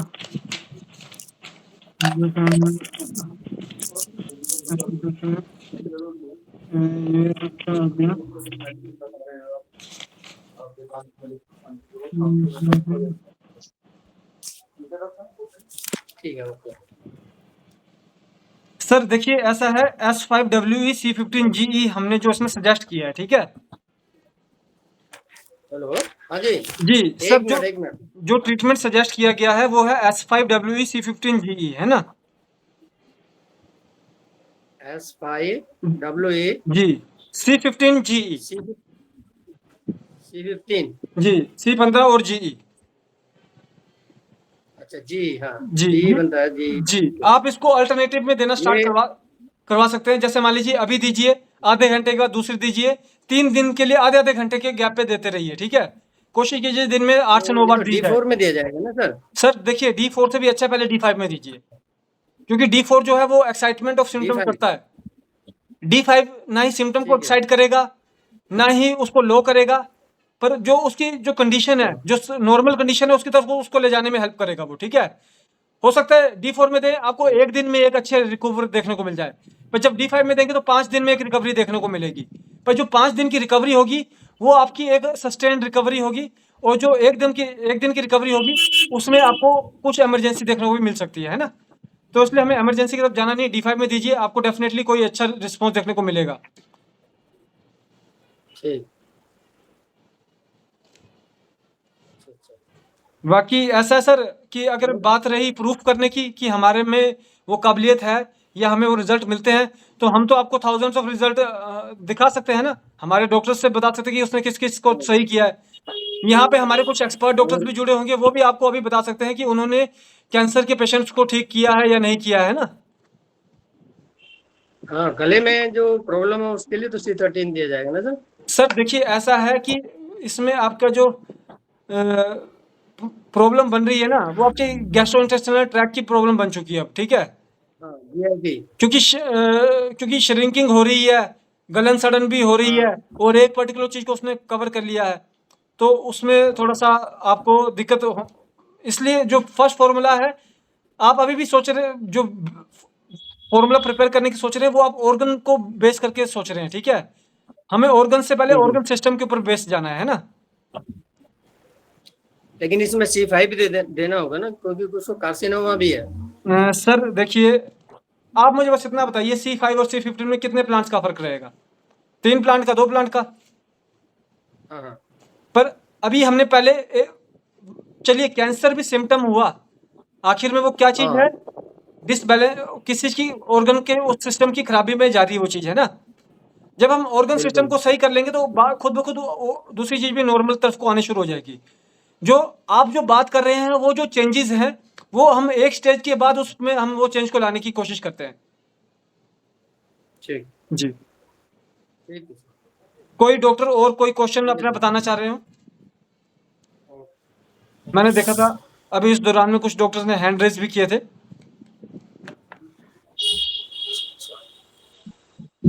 वो सर रिपोर्ट आपको सेंड कर दी है मैंने, जी जी जी। और आपका नंबर भी उनको भेज दिया, आपसे बात कर लेंगे वो। फिर आप जैसे उचित समझो वैसी मेडिसिन डायरेक्ट दे देना आप ही। नहीं देखिए, उसका कोई इशू नहीं है, मेडिसिन तो आपसे प्रोवाइड करवाई जाएगी, क्योंकि नहीं, बार-बार पूरी तो मेडिसिन मिले ना मिले, मैं समझ पाऊं या नहीं समझ पाऊं, पेशेंट सीरियस है तो आप ही को ट्रीट करें। जी जी। मेरा नहीं, देखिए, निवेदन है ये। ऐसा है, फॉर्मूला आप बना के देंगे, क्योंकि बार-बार उसको आपके पास आना है पेशेंट को, ठीक है? वो मेरे पास तो बार-बार नहीं आ सकता ना। ये एक अलग टॉपिक हो गया। चलिए ठीक है, हम आज के जो हमारा किसी का कोई और क्वेश्चन हो तो उससे पहले हम अपने नेक्स्ट पे जा रहे हैं। जैसे मैं देख पा रहा हूँ कुछ लोगों ने हैंड रेज किया, जैसे राजेश शर्मा सर हो गए, फिर घाली सर थे, और भी किए गए थे हैंड रेज। जी सर। जी सर, बोलिए। सर गैस्ट्राइटिस का ट्रीटमेंट बताइए थोड़ा सा। सर गैस्ट्राइटिस का बुक में भी लिखा गया है ट्रीटमेंट, और सेम वही चलेगा। बस मेन बात ये है कि आपने अभी तक किसी को ट्रीटमेंट दिया है गैस्ट्राइटिस का? Yes sir. बुक वाला फॉर्मूला दिया है? नहीं सर, बुक वाला तो नहीं दिए हैं। अब देखिए, इसमें भी थोड़ा सा आ गया ना, थोड़ा डिफरेंशिएशन आ गया आपने और हमारे उसके एक्सपीरियंस में। मैं जी सर, आपको तो अपना वाला बताइए। अभी आपकी बुक नहीं पढ़े हैं ना? जी, आपके पास रेमेडी नहीं है, हमारा मेडिसिन नहीं है?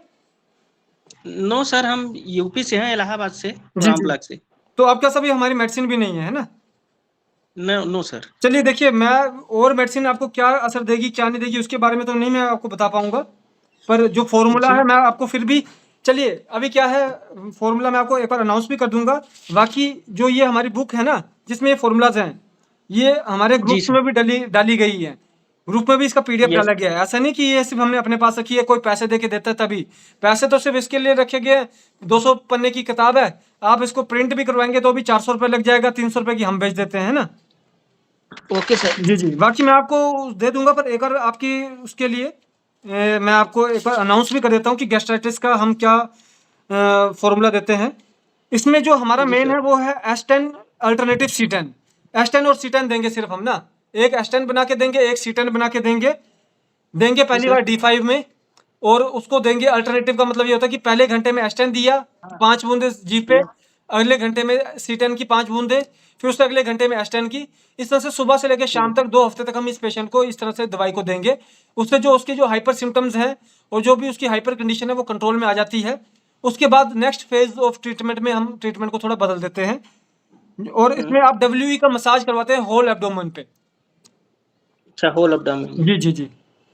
और अगर आगे चल के उसमें जो हम ट्रीटमेंट को बढ़ा सकते हैं वो इस तरह से रहता है कि S10 वर्वन WE, C10 और ओनली C10, इस तरह के 2 फॉर्मूले बना दिए, खाने से पहले और खाने के बाद। यस्टेन वर्मोन। WE और दूसरा फॉर्मूला है C10। सीट। जी, पर इसको हम खाने से पहले खाने के बाद देते हैं फिर। ओके। जी। बाकी ये बुक की आपको PDF मिल जाएगी, और अगर किसी कारणवश आपको किसी और मेडिसिन से नहीं रिजल्ट मिला, आपको हमारी मेडिसिन से इस फॉर्मूला में 100% रिजल्ट देखने को मिलेगा सर। सर मेडिसिन कैसे अवेलेबल होगी ये? सर ये आपको अभी हमारे डिस्ट्रीब्यूटर भी जुड़े हुए हैं, और आपके पास मेरा नंबर भी होगा ऑनलाइन वाला, हमारा जो नंबर है ना, आप मुझे जी। हाई का मैसेज भेज दीजिए, मैं आपको सारे अवेलेबिलिटी कैसे है वो पूरा प्रोवाइड करवा दूंगा सर। Okay sir. यूपी में है कोई? जी सर, यूपी में हमारा हम डायरेक्टली कंपनी से नहीं भेजते हैं मेडिसिन। यूपी में हमारे डिस्ट्रीब्यूटर्स बहुत हैं, अराउंड 15 हमारी एजेंसीज हैं, स्टेट प्रमोटर भी हैं। इलाहाबाद में? सर इलाहाबाद में नहीं है, पर इलाहाबाद आपकी जोन में आ जाता है, उस जोन के अंदर आपके जो डिस्ट्रीब्यूटर है वो मिल जाएंगे आपको। मान लीजिए 4 डिस्ट्रिक्ट का एक जोन बनेगा ना, तो ओके। उस तरह से आपके जोन के लिए डिस्ट्रीब्यूटर है, उसका आपको हो जाएगा। किधर? इसके इधर रिगार्डिंग में पास सर में कौन सा वो से, जो सेल्स जो टीम होती है उनको ज़्यादा मालूम रहेगा। मैं उनसे एक बार कंफर्म करके, आप मुझे मैसेज कीजिएगा, मैं आपको पूरी डिटेल प्रोवाइड करवा दूंगा सर। है? ओके जी। Sir, thank you. चलिए ठीक है, इसी के साथ हम आज अपना जो टॉपिक है उसका सेकंड पार्ट पे चलेंगे। इस सेशन के एंड पे और भी क्वेश्चन लिए जाएंगे, कोई भी जानकारी लेनी होगी हम करेंगे, पर आज का हम पहले अपना टॉपिक जो है उसको हम कंप्लीट कर लेते हैं। तो आज का जो सेकंड पार्ट है वो हमारा पेट्रोल के रिगार्डिंग पे है, P1, P2, P3, P4। इसके हम जो प्लांट्स हैं और क्या इसके रोल्स हैं उसको हम डिस्कस करेंगे। पहले हम पेट्रोल इन जनरल, पेट्रोल जो होती है आपकी, ये आपका जो सांस और रेस्पिरेटरी ट्रैक की जो रेमेडी है वो आपका पेट्रोल रेमेडी है, सांस और रेस्पिरेटरी ट्रैक को के ऊपर ये वर्क करती है। जो हमारा P1 है, इसमें टोटल 6 प्लांट्स हैं। 6 प्लांट्स के क्या रोल्स हैं और क्या उसके प्रॉपर्टीज़ हैं वो मैं आपको बताने जा रहा हूँ। फर्स्ट प्लांट है एडेंटम कैपिल वेनेरिस। एडेंटम कैपिल वेनेरिस का कॉमन नेम है मेडन हेयर फेरन। इसका जो रोल है वो है जीआईटी और ग्लैंडुलर रोल है। जीआईटी पे भी वर्क करती है, ग्लैंडुलर पे भी वर्क करती है, और थर्ड इसका रेस्पिरेटरी ट्रैक पे भी वर्क होता है। नेचर जो है उसकी वो एंटी अल्सर है, एंटी ट्यूमरल है और एंटी वायरल है। किसी भी तरह की अल्सर या वायरल या ट्यूमरस नेचर को ये बॉडी से रिमूव करने में हेल्प करता है प्लांट। सेकंड प्लांट है यूरागोगा एपेकोना। यूरागोगा एपेकोना कॉमन नेम है अमेटिक रूट। इसका जो वर्क है वो आपका जीआईटी और रेस्पिरेटरी ट्रैक पे वर्क है, और जो प्रॉपर्टीज में जो वर्क करती है वो ये आपका म्यूकस और म्यूकोजा के ऊपर वर्क करती है। किसी भी तरह की म्यूकस फॉर्मेशन और म्यूकोला या म्यूकोजा फॉर्मुलेशन को क्योर करने में ये हेल्प करती है। ये आपकी यूरोगोगा इपोकोना, URAGOGA, यूरोगोगा इपोकोना बोलते हैं। थर्ड है हमारा फ्लैंड्रियम एक्वाटिकम। फ्लैंड्रियम एक्वाटिकम ये प्लांट भी हमारा, जब इस बार आप आए थे जो 5 मई का प्रोग्राम अटेंड करके गए थे, उनको ये प्लांट भी देखने को मिला था, फ्लैंड्रियम एक्वाटिकम। इसका जो वर्क है वो हमारा रेस्पिरेटरी ट्रैक पे वर्क है, और उसके अलावा रेस्पिरेटरी ट्रैक में इसकी जो नेचर ऑफ वर्क है वो जैसे ब्रोंकाइटिस को क्योर करना, फिर एक्जिमा को क्योर करना, फिर टीबी जैसे नेचर को क्योर करने का इसका वर्क रहता है प्लांट का। फोर्थ प्लांट है हमारा कॉमन नेम है उसका water star word. Fourth plant है हमारा पोलीगाला अमारा। पोलीगाला अमारा का कॉमन नेम है bitter milk word. Bitter milk word common name है। ये भी प्योरली रेस्पिरेटरी ट्रैक का प्लांट है। इसका वर्क है एयरवे डिसऑर्डर पे वर्क करता है। उसके अलावा कफ और किसी भी तरह का कफ और आपके कोल्ड टाइप की सिम्टम जो बनते हैं उस पर भी वर्क करता है। फोर्थ प्लांट है हमारा allium kappa. Allium kappa journal name onion, जो ओनियन का वैरायटी होता है एलियम कैपा। ये किस चीज़ पे वर्क करता है? एक तो ये आपका सोर थ्रोट हो गया, या आपका किसी भी तरह की स्वेलिंग जो होती है उसके ऊपर वर्क करता है। उसके अलावा अस्थमेटिक कंडीशन में जो आपकी टाइटनेस ऑफ ऑर्गन बनती है, लंग्स टाइटनेस बनती है अस्थमेटिक कंडीशन में या ब्रोंकाइटिस कंडीशन में, उसमें भी ये आपको रिलीफ करने में हेल्प करता है। और सिक्स प्लांट है हमारा यूक्लिप्टिस ग्लोबुलस।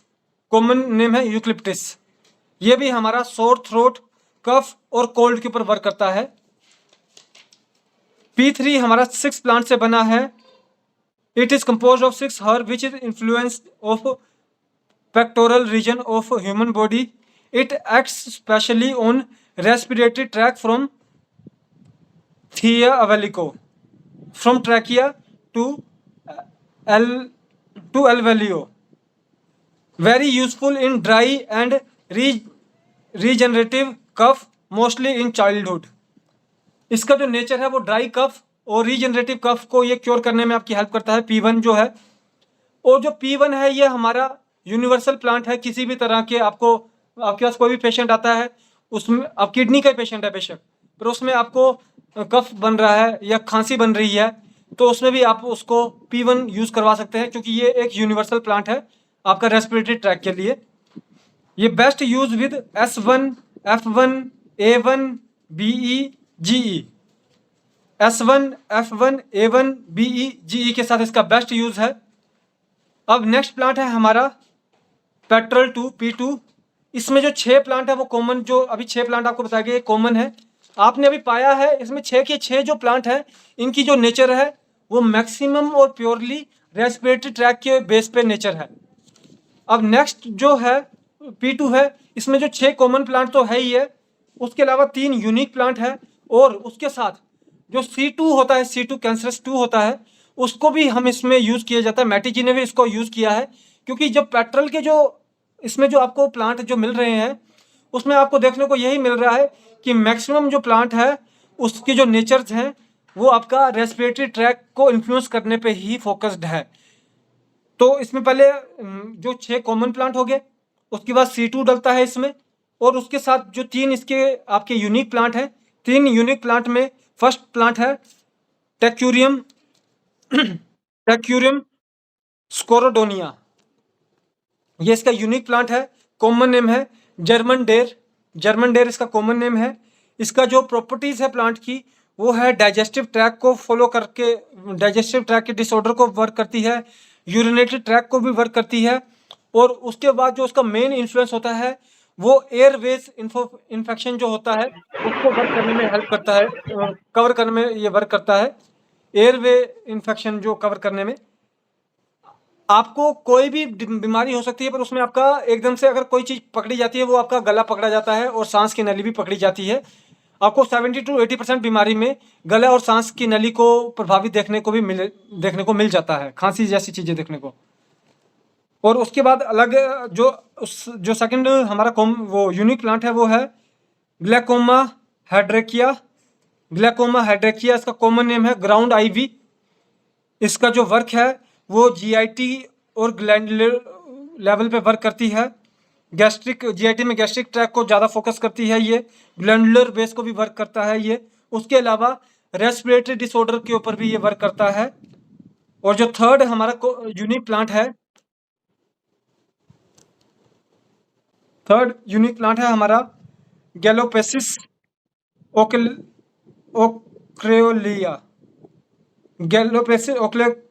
ओक्रेकोलिया। इसका कॉमन नेम है हॉलो टूथ। ये हमारा प्योरली रेस्पिरेटरी ट्रैक के ऊपर वर्क करता है।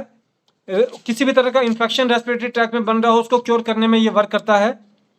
इसमें टोटल 9 हर्ब्स हैं, 3 इसमें यूनिक हर्ब हैं, 2 इसमें आपका एक इसमें आपका कॉमन प्लांट जो C2 कैंसरस 2 का जो इसमें क्रूड डाला जाता है। It is very useful in TB, low grade of fever and chest disorder, chronic disease of bronchitis और प्लोसरी। किसी भी तरह की क्रोनिक प्लोसरी और क्रोनिक डिजीज में भी वर्क करता है। उसके अलावा डाइफेथेरिया और प्लूरेंट म्यूकोजल डिसऑर्डर ऑफ लंग्स, इस तरह की चीज़ों के ऊपर भी ये आपका एक अच्छा वर्क करता है P2। Common use with S1, F1, C13, BE, GE, C17।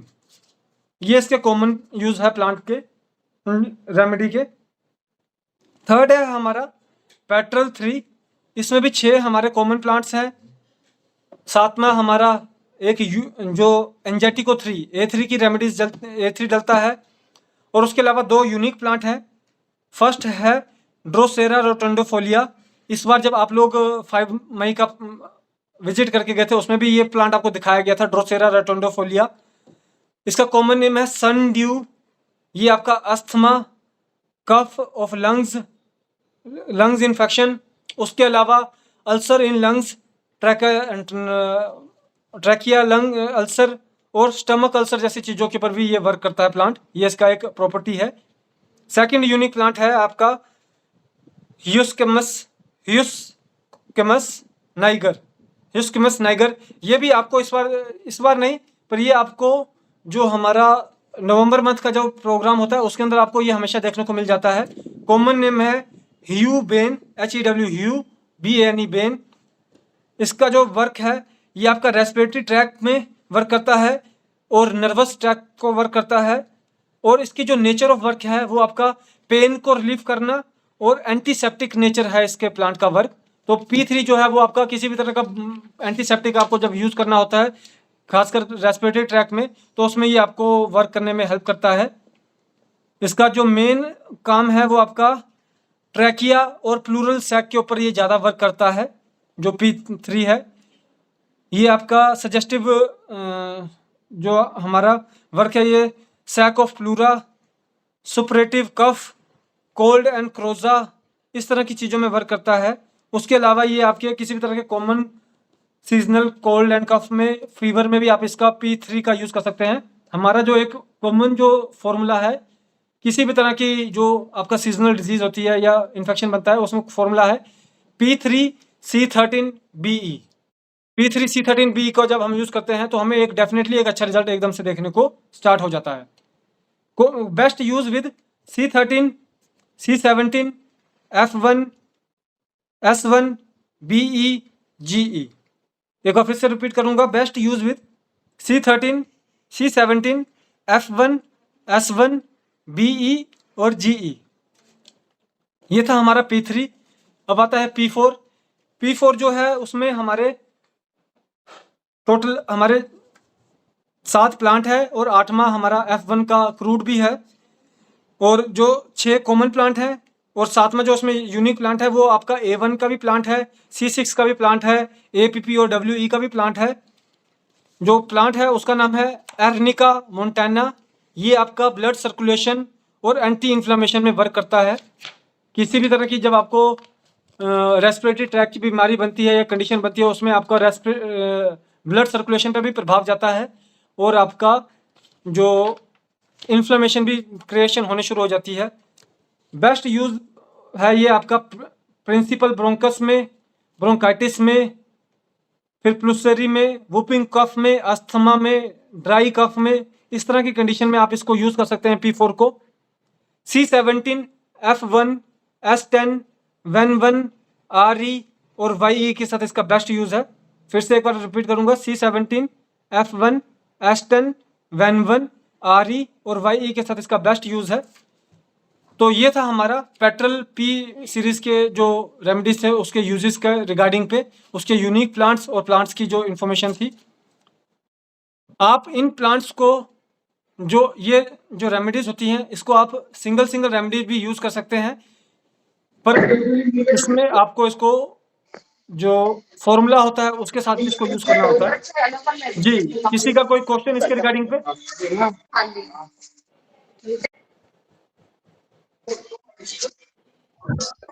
Sir नमस्कार। जी नमस्कार सर, बोलिए प्लीज सर।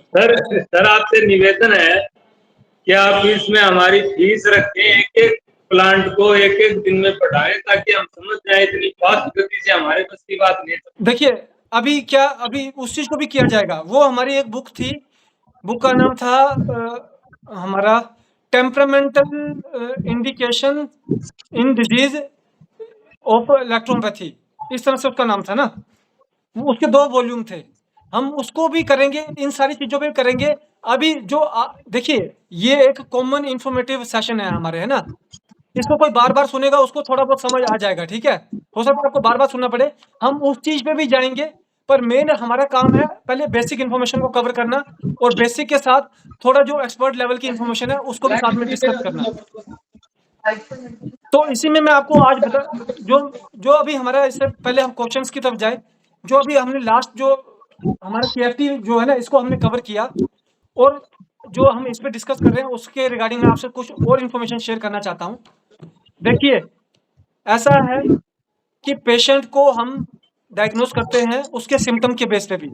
जब तक हम पल्स डायग्नोसिस में कंफर्म नहीं हो जाते हैं तब तक हमारा जो मेन जो डायग्नोस का टूल रहता है वो उसके सिम्टम्स रहते हैं। तो इसलिए हमें हमेशा ध्यान में रखना चाहिए जब हम उसके सिम्टम्स जब हम पेशेंट आता है तो हमें उससे उसकी सारी जानकारी लेनी चाहिए। कई बार क्या होता है ना, पेशेंट से आपने पूछा, हाँ जी, आपको क्या महसूस होता है? पेशेंट आपको 2-3 चीज़ें बताता है, उसके बाद आप उसको दवाई देते हैं। अगली बार आपको वो 2-3 और भी नई तरह की चीज़ें बता जाता है ना? पर अगर पहली बार में आप उससे उसकी सारी तरह की चीज़ों को जानकारी लेने की कोशिश करेंगे, सारी तरह की चीज़ों में हमें क्या जानकारी लेनी होती है? उसके सैंग्वाइन टेम्परामेंट के रिगार्डिंग की चीज़ें जानकारी लेनी है कि उसको कहीं दर्द तो नहीं होती है, थकावट तो नहीं होती है, नींद के रिगार्डिंग उसको लिम्फ चैनल के रिगार्डिंग जानकारी लेनी होती है, जिसमें कि वो बताता है कि उसको गैस्ट्रिक तो नहीं है, कॉन्स्टिपेशन तो नहीं है, या और कोई पेट के रिगार्डिंग कोई उसको चीज़ महसूस होती हो, खाना सही से नहीं पचता हो। और जो थर्ड होती है वो होती है कि उसको अपने आप में थकावट, कोई कमजोरी या किसी भी तरह का दर्द या कोई भी और कुछ चीज़ महसूस होती हो, जो कि उसके एक यूनिक फैक्टर जो होता है बीमारी का, क्योंकि हर पेशेंट अपने आप में यूनिक होता है, उसमें उसकी बीमारी के यूनिक फैक्टर्स होते हैं, उसको बताने में वर्क करता है। तो इस तरह की चीज़ों को जानकारी हमेशा हमें हर पेशेंट से शुरुआती दौर में ले लेनी चाहिए, ताकि आगे चल के जब हम उसमें उसका ट्रीटमेंट करें और जो उसको रिलीफ मिल रहा है, उसको जब बताना हो, तो हमें भी बताने में कुछ उसके पास पॉइंट्स होने चाहिए। Thank you sir. जी, तो अच्छा, अब मैं क्वेश्चन लेना स्टार्ट करूँगा। किसी के भी इसके रिगार्डिंग पे, जो पेट्रोल के रिगार्डिंग पे कोई क्वेश्चन हो, पी सीरीज़ के रिगार्डिंग पे, उसके अलावा जो अभी हमने आज डायग्नोसिस को डिस्कस किया उसके रिगार्डिंग पे, या और इन सच कोई भी आपका कोई क्वेश्चन हो तो पूछ सकता है। सर किसी को डायबिटीज है जी, और उसको एलोपैथिक चल रही है, जी, तो ये तो पता ही है कि लास्ट में किडनी फेल होगी, तो उसके इम्प्रूव के लिए आप पहले से उसके बचाव के लिए कोई सहायक अपना इलेक्ट्रोपैथी मेडिसिन दे सकते हैं?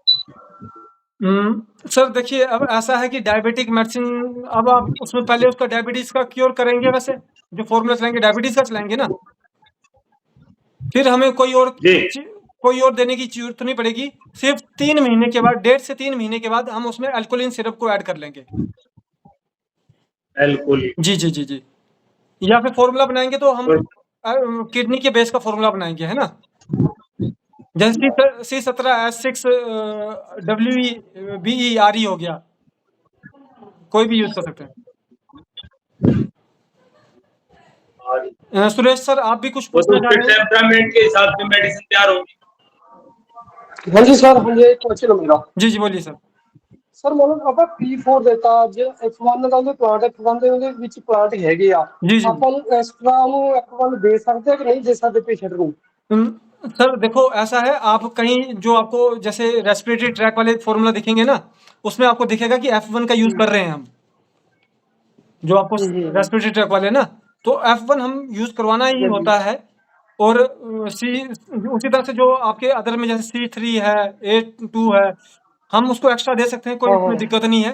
क्योंकि आखिर में क्या हुआ है सर, आखिर में ये कंपोजिशन ऑफ मेडिसिन बन के एक इसको क्या बोलते हैं ये इंग्लिश वाले पर्सन, कॉम्प्लेक्स रेमेडी बन जाती है ये, है ना? कॉम्बिनेशन। जी, कॉम्प्लेक्स रेमेडी बन जाती है ना? जब कॉम्प्लेक्स रेमेडी का मतलब ही ये हो जाता है कि वो आपस में इतना रिएक्ट कर चुकी है कि उसकी नेचर बदल चुकी है अब। तो इसलिए अब वो उसका नेचर A2 का नहीं बचा, या P3 का, मतलब उसका नेचर नहीं बचा है। उसका नेचर P4 का हो चुका है। सिर्फ उसमें वो हेल्प कर रहा है उसको अपनी एक नेचर बनाने में। जी, जी, धर्मेंद्र सर, आप एक और चीज पूछ रहे थे, कुछ पूछिए। कि जब अपन डायबिटीज का ट्रीटमेंट करते हैं तो उसके तो सारा टेम्परामेंट तो मिलाने पड़ते हैं ना, क्योंकि वो सिंगमैन का है या मिक्स का है, कैसा सर पता क्या, पेशेंट। देखिए ऐसा है, जो टेम्परामेंट होता है ना वो आपका सेकेंडरी, हम टेम्परामेंट से हम उसकी बीमारी की जड़ पे जाते हैं, ठीक है? पर जब टेम्परामेंट को हम जब इंक्लूड करते हैं ना, तो वो सेकेंडरी होता है। उसमें प्राइमरी टेम्परामेंट की रेमेडी पहले डल गई होगी, जैसे L1 डल गया होगा, है ना? या A2 डल गया होगा, इस तरह की कोई ना कोई रेमेडी डली होगी। पर उसके अलावा आपको WEN1 का भी यूज़ करना है, WER1 का भी यूज़ करना है, पेट्रोल का भी यूज़ करना है, फिर एंजाइटिको का भी, ए का भी यूज़ करना है। वो आपका इन ट्रीटमेंट के जब दौरान में, जब आपका स्टेज, जैसे मान लीजिए एक रिजल्ट आया, रिजल्ट रुकने लग पड़ा, तो उसमें हमने कुछ ट्रीटमेंट चेंज किए सिम्टम के बेस्ड जानकारी लेके, तो उसमें फिर हम वहाँ पे जाके आपका जो पल्स डायग्नोसिस जो जो आपका टेम्परामेंट डायग्नोसिस जो होता है, उसके रिगार्डिंग पे हम फिर आगे जो रेमेडीज होती है उसको फॉर्मूला में ऐड करते जाते हैं और रिजल्ट लेना आगे बढ़ाते हैं। पहला फॉर्मूला हमारा कॉमन फॉर्मूला होना चाहिए, प्योरली ऑर्गन सिस्टम और क्योरिंग सिस्टम और हीलिंग सिस्टम के रिगार्डिंग। तो पहला बात मतलब जो इंटेस्टाइन वाश करना का है उनके S1 S10 और सलास होना चाहिए सर। किस चीज में? भाई डायबिटीज जो है नहीं सर, इंटेस्टाइन भी सर अब देखो ऐसा है, उसमें भी चला गया, वो ग्लैंडुलर बेस होगी बीमारी, ठीक है। एस्टेन सीटेन तो आपका ऑर्गन बेस पे आ गया, मतलब हाँ, पर्टिकुलर ऑर्गन को organ- मद्देनजर रखते हुए आ गए हम, ठीक है। पर वो ग्लैंडुलर बेस होगी बीमारी, ठीक है। तो इसलिए पहले हम S6 और C6 का इस्तेमाल करवाएंगे। कुछ समय के बाद जब हमें लगता है कि रिजल्ट में कमी आने शुरू होगी, तो फिर हम एस्टेन और सीटेन को इंक्लूड कर लेंगे। पर शुरुआती दौर पे हमने S6 और C6 का इस्तेमाल करना है। ठीक तो है उसी सर, तरह से thank you। जैसे मान लीजिए कोई भी मेल में जब प्रॉब्लम होती है, किसी भी तरह की हार्मोनल या ग्लैंडुलर प्रॉब्लम होती है, तो उसमें हम S3 और C3 का इस्तेमाल करवाते हैं ना। लोग मान लीजिए जो प्रॉब्लम है वो आपकी रिप्रोडक्शन से ज्यादा रिलेटेड है, ठीक है। पर आखिर में यूरोजेनिटल ट्रैक उसमें ज्यादा फॉलो हो रहा है, तो फिर डॉक्टर बोलेगा कि इसमें तो S6 और C6 यूज करना चाहिए। नहीं, उसका बेस तो ग्लैंडुलर और हार्मोनल हो गया ना। कहीं ना कहीं पे हार्मोनल की वजह से भी उसको स्ट्रेस जा रहा है, तो इसलिए हमने क्या कर दिया, S3 और C3 कर दिया। इसी तरह से वुमेन्स में भी इस तो तरह की चीजें होती हैं। ये फिर कौन से डायल्यूशन में देना चाहिए उनको? D5 शुरुआती डोज से D5 कीजिए, 15 दिन से 1.5 महीने के बाद उसको D4 और D6 में लेके जाने की कोशिश कीजिए। ठीक। जी, किसी और हमारे डॉक्टर का कोई क्वेश्चन? जी सर, ये राजेश सर ने हाथ खड़ा किया है, कोई जानकारी लेना चाह रहे हैं? जी सर। जी जी बोलिए, सर। बोलिए सर। सर सर ये बताइए, डायबिटीज जो है जी तो ये आर्गन बेस्ड मेडिसिन है, ये 6 देंगे तो जैसे कि ये ग्लैंड जो है डिस्फंक्शन ही है। जी जी जी जी जो हमारा जो इंसुलिन का फॉर्मेशन होता है वो ग्लैंड से होता है, पेनक्रियाज से। जी जी तो इसमें पेनक्रियाज की भी तो मेडिसिन चलेगी? सर देखो, ऐसा है कि पैनक्रिया पे स्ट्रेस क्यों जा रहा है? क्योंकि जो किडनी है वो उसको सही से प्रोसेस नहीं कर रही है ना। जी अ- अगर मान लीजिए वो पतला भी कर रहा है या गाढ़ा भी बना रहा है ना, जो आगे जो रस है, जो अपना जो पैनक्रिया जो प्रोड्यूस कर रहा है वो पतला है या गाढ़ा भी है ना, पर जी वो सर। आखिर में स्ट्रेन डाल रहा है पहले जाके किस पे, किडनी पे। किडनी पे। जब एक बार किडनी पे स्ट्रेन चला गया तो उसके बाद ऑटोमेटिकली आपका ग्लैंड पे भी स्ट्रेन आ जाएगा। पर उसके अलावा एक और चीज मैं आपको अभी बता देता हूँ, जो हमारा फॉर्मूला होता है उसमें आपको इस चीज के बारे में बताना चाहूंगा।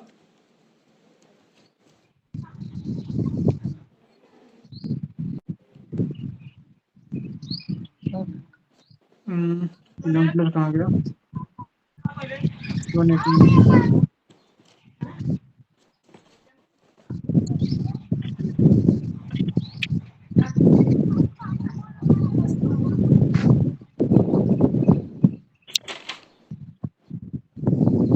जी सर देखिए, इसमें हमने ना एक तो हमने यूज किया है L1 को, ठीक है, यस। और दूसरा हमने यूज किया वेन1 को। जो वेन1 होता है वो आपकी चाहिए। ग्लैंडुलर रेमेडी हो जाती है, ठीक है। जी तो उसमें हमने S6 और C6 को यूज करके साथ में वेन1 को जब यूज किया, तो एक चीज ने आपका ग्लैंड को भी कवर कर लिया, साथ में आपका S6 और C6 ने जो ऑर्गन जिसके ऊपर मेन मार जाती है, पैनक्रियास, ओके, किडनी पे। डायबिटीज की मेन मार किस पे जाएगी, किडनी पे। किडनी पे। पहले किडनी फेलियर होगा, फिर उसके बाद उसकी अदर चीजें खराब होने शुरू होंगी ना। जी तो इसलिए पहले हमने उसमें S6 को फॉलो किया और मतलब किडनी S6 को डाला और साथ में हमने उसमें वेन1 वगैरह को यूज कर लिया है ना। ओके। जी तो सर, फिर सर बाद में फिर ग्लैंड की मेडिसिन चलेगी? सर देखिए वो तो चली गई ना, वेन1 हमने पहले ही डाल लिया उसमें, वो तो फिर आगे चल के उसके सिम्टम के बेस पे चलेगी। अब मान लीजिए डायबिटीज के आपको आप 10 पेशेंट देखेंगे डायबिटीज में, उसमें से किसी को गैस GIT के सिम्टम बने होंगे, किसी को दर्दें हो रही ओके। होंगी, किसी का पेशाब सही से नहीं हो रहा होगा, किसी को नींद थकावट बन रही होगी, है ना। पर जी बीमारी तो उसकी डायबिटीज ही थी ना। जी सर। तो जी वो सर। जो आगे चल के जिस नेचर पे प्रभाव जा रहा होगा, जो सिम्टम जो आपका अब GIT का सिम्टम हो तो लिम्फेटिक नेचर पे चला गया प्रभाव, थकावट हो रही है तो सैंग्वाइन टेम्परामेंट पे चला गया प्रभाव, है ना। तो जिस सिम्टम पे होगा तो उसके आगे रेमेडीज को चेंज करते जाएंगे और आपका ट्रीटमेंट जो है वो होता जाएगा। शुरुआती दौर में ही हमने वैन को रख लिया है, वेनेरियो वन को रख लिया है। ज्यादा से ज्यादा उसको हम ओके वर्ड से चेंज कर सकते हैं, वर्मीफ्यूगो वन से चेंज कर सकते हैं, पर उसके अलावा कोई चेंज करने की जरूरत पड़ती नहीं है सर हमें। Okay sir, thank you. ज्यादातर पेशेंट को, डायबिटीज पेशेंट को हाथ पैरों में ज्यादा से ज्यादा दर्द रहता है, जी जी क्योंकि कमजोरी इतनी ज्यादा आती है, यूरिन फ्लो बहुत ज्यादा निकल जाता है, फैट निकल जाते हैं उसके। जी जी तो उसके लिए उनके लिए साथ में F1 तो ऐड होगा ही होगा दर्द के लिए। सर देखो ऐसा है, अब मैंने क्या बताया, 2 हफ्ते के लिए सिर्फ फॉर्मूला दिया हमने, ठीक है। अब आपने जिस तरह के पेशेंट बताए, 10 पेशेंट मान लेते हैं हम वो, ठीक है, 10 में से 6 को रिलीफ मिल गया, तो उसका मतलब उसमें F1 देने की जरूरत नहीं पड़नी थी ना हमको, क्योंकि उसमें रिलीफ आ गया। अगर शुरू में ही उसको F1 दे देते तो क्या पता उसका कोई अदर रिएक्शन बनता या कोई रिकवरी नहीं हो पाती। तो इसलिए हमें जो रेमेडी को यूज करने में पहले रुक के यूज करना चाहिए, हर चीज को एकदम से इस्तेमाल नहीं करना चाहिए। ठीक है जी, थैंक यू। बाद में F1 यूज करवा सकते हैं, वो तो रैपिड डोज बनाना ही है। C17 F1 दे दिया, अगर गैस्ट्रिक का पेशेंट है तो C17 L1 दे दिया, वर1 दे दिया, C17 के साथ कुछ भी डाल के देते जाइए, आरी दे दीजिए। अगर बीपी नहीं बनता तो सबसे बेस्ट रहता है C17 आरी। कोई भी पेशेंट है ना, उसकी बीमारी के अंदर असर नहीं आ रहा है ना, ये चीज का ध्यान रखिए। अगर उसको बीपी नहीं है ना, उसको C17 आरी बना के दे दीजिए, उसको कम से कम रिलीफ आना तो शुरू हो जाता है उस समय। जी, किन्हीं और डॉक्टर का कोई सवाल या कोई बात? नसीम सर, आप कुछ जानना चाह रहे हो?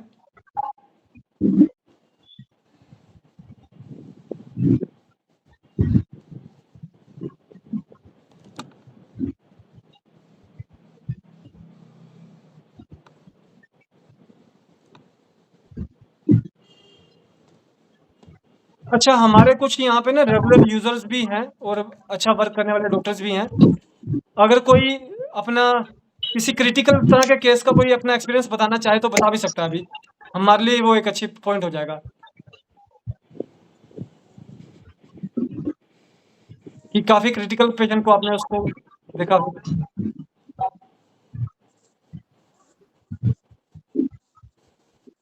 सर एक बार डायबिटीज का पुनः फॉर्मूला बता दीजिए। ठीक है सर, मैं आपको बता भी दूंगा। बाकी आपके पास ये बुक हमारी पढ़ी है, इसका PDF पढ़ा है? है सर, है। बस इसमें भी मैं आपको इसका पेज नंबर बता देता हूँ, है ना। जो डायबिटीज है ये आपकी अंडर एंडोक्राइन और ग्लैंडुलर सेक्शन के अंदर आती है। फॉर्मूला है हमारा S6L1BE C611YE। S6L1BE C611YE।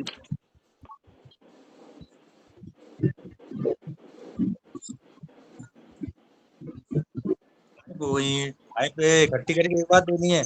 जी 5 हो गई ना इसमें? नहीं सर, छह अलग अलग बनेंगे। एक पहला फॉर्मूला बनेगा S6L1BE, फिर दूसरे में क्या क्या होगा? दूसरा फॉर्मूला बनेगा C611YE। भाई जी, और जो देखिए हर किसी का अपना अपना तरीका है कंपनी का। हम जो देते हैं हम कहते हैं बिफोर मील और आफ्टर मील, है ना। और 2 फॉर्मूला बना के इसी को हम, अगर मान लीजिए कि कोई पेशेंट है उसको हमने 2 हफ्ते की ट्रीटमेंट दिया, कोई खास रिजल्ट नहीं देखने को मिला, तो फिर इन्हीं 2 फॉर्मूला को हम अल्टरनेटिव कर देते हैं।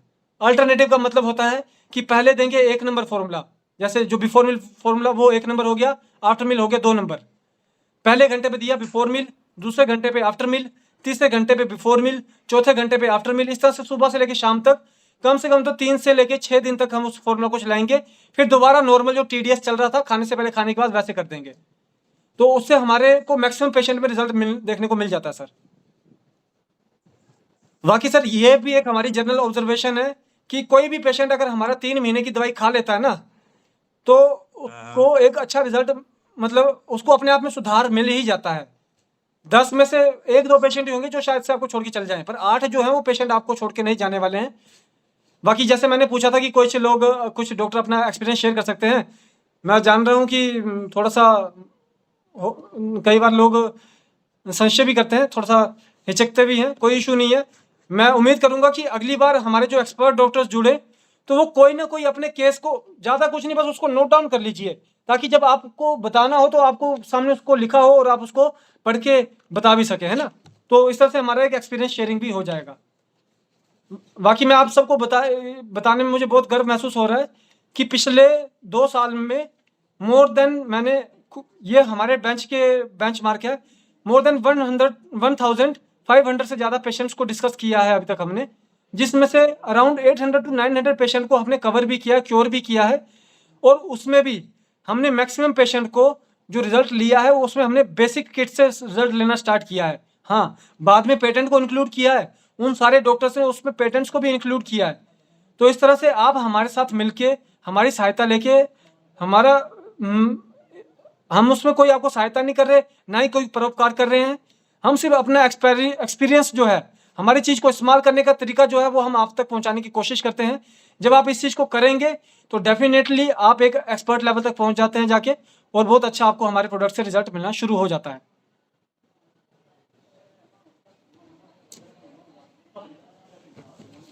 तो लेक्चर को कंक्लूड करने से पहले मैं आप सबसे यही रिक्वेस्ट करूंगा कि इस किताब को ज़्यादा से ज़्यादा पढ़ें। इसमें जो बातें लिखी गई हैं, खासकर डायग्नोसिस के रिगार्डिंग जो बातें लिखी गई हैं, वो सिर्फ बातें नहीं है, वो आपको जानकारी लेनी होती है पेशेंट से। जब आप पेशेंट से वो जानकारी लेंगे, जितने ज़्यादा पेशेंट से आप जितनी ज़्यादा जानकारी लेना स्टार्ट करेंगे शुरुआती दौर में, उतनी जल्दी आपका जो एक्सपीरियंस है वो बढ़ता जाएगा, उतनी जल्दी आपका जो डायग्नोज है वो बढ़िया बनता जाएगा, और इस तरह से आप आगे चल के एक बेहतरीन डायग्नोज तक पहुंच जाएंगे।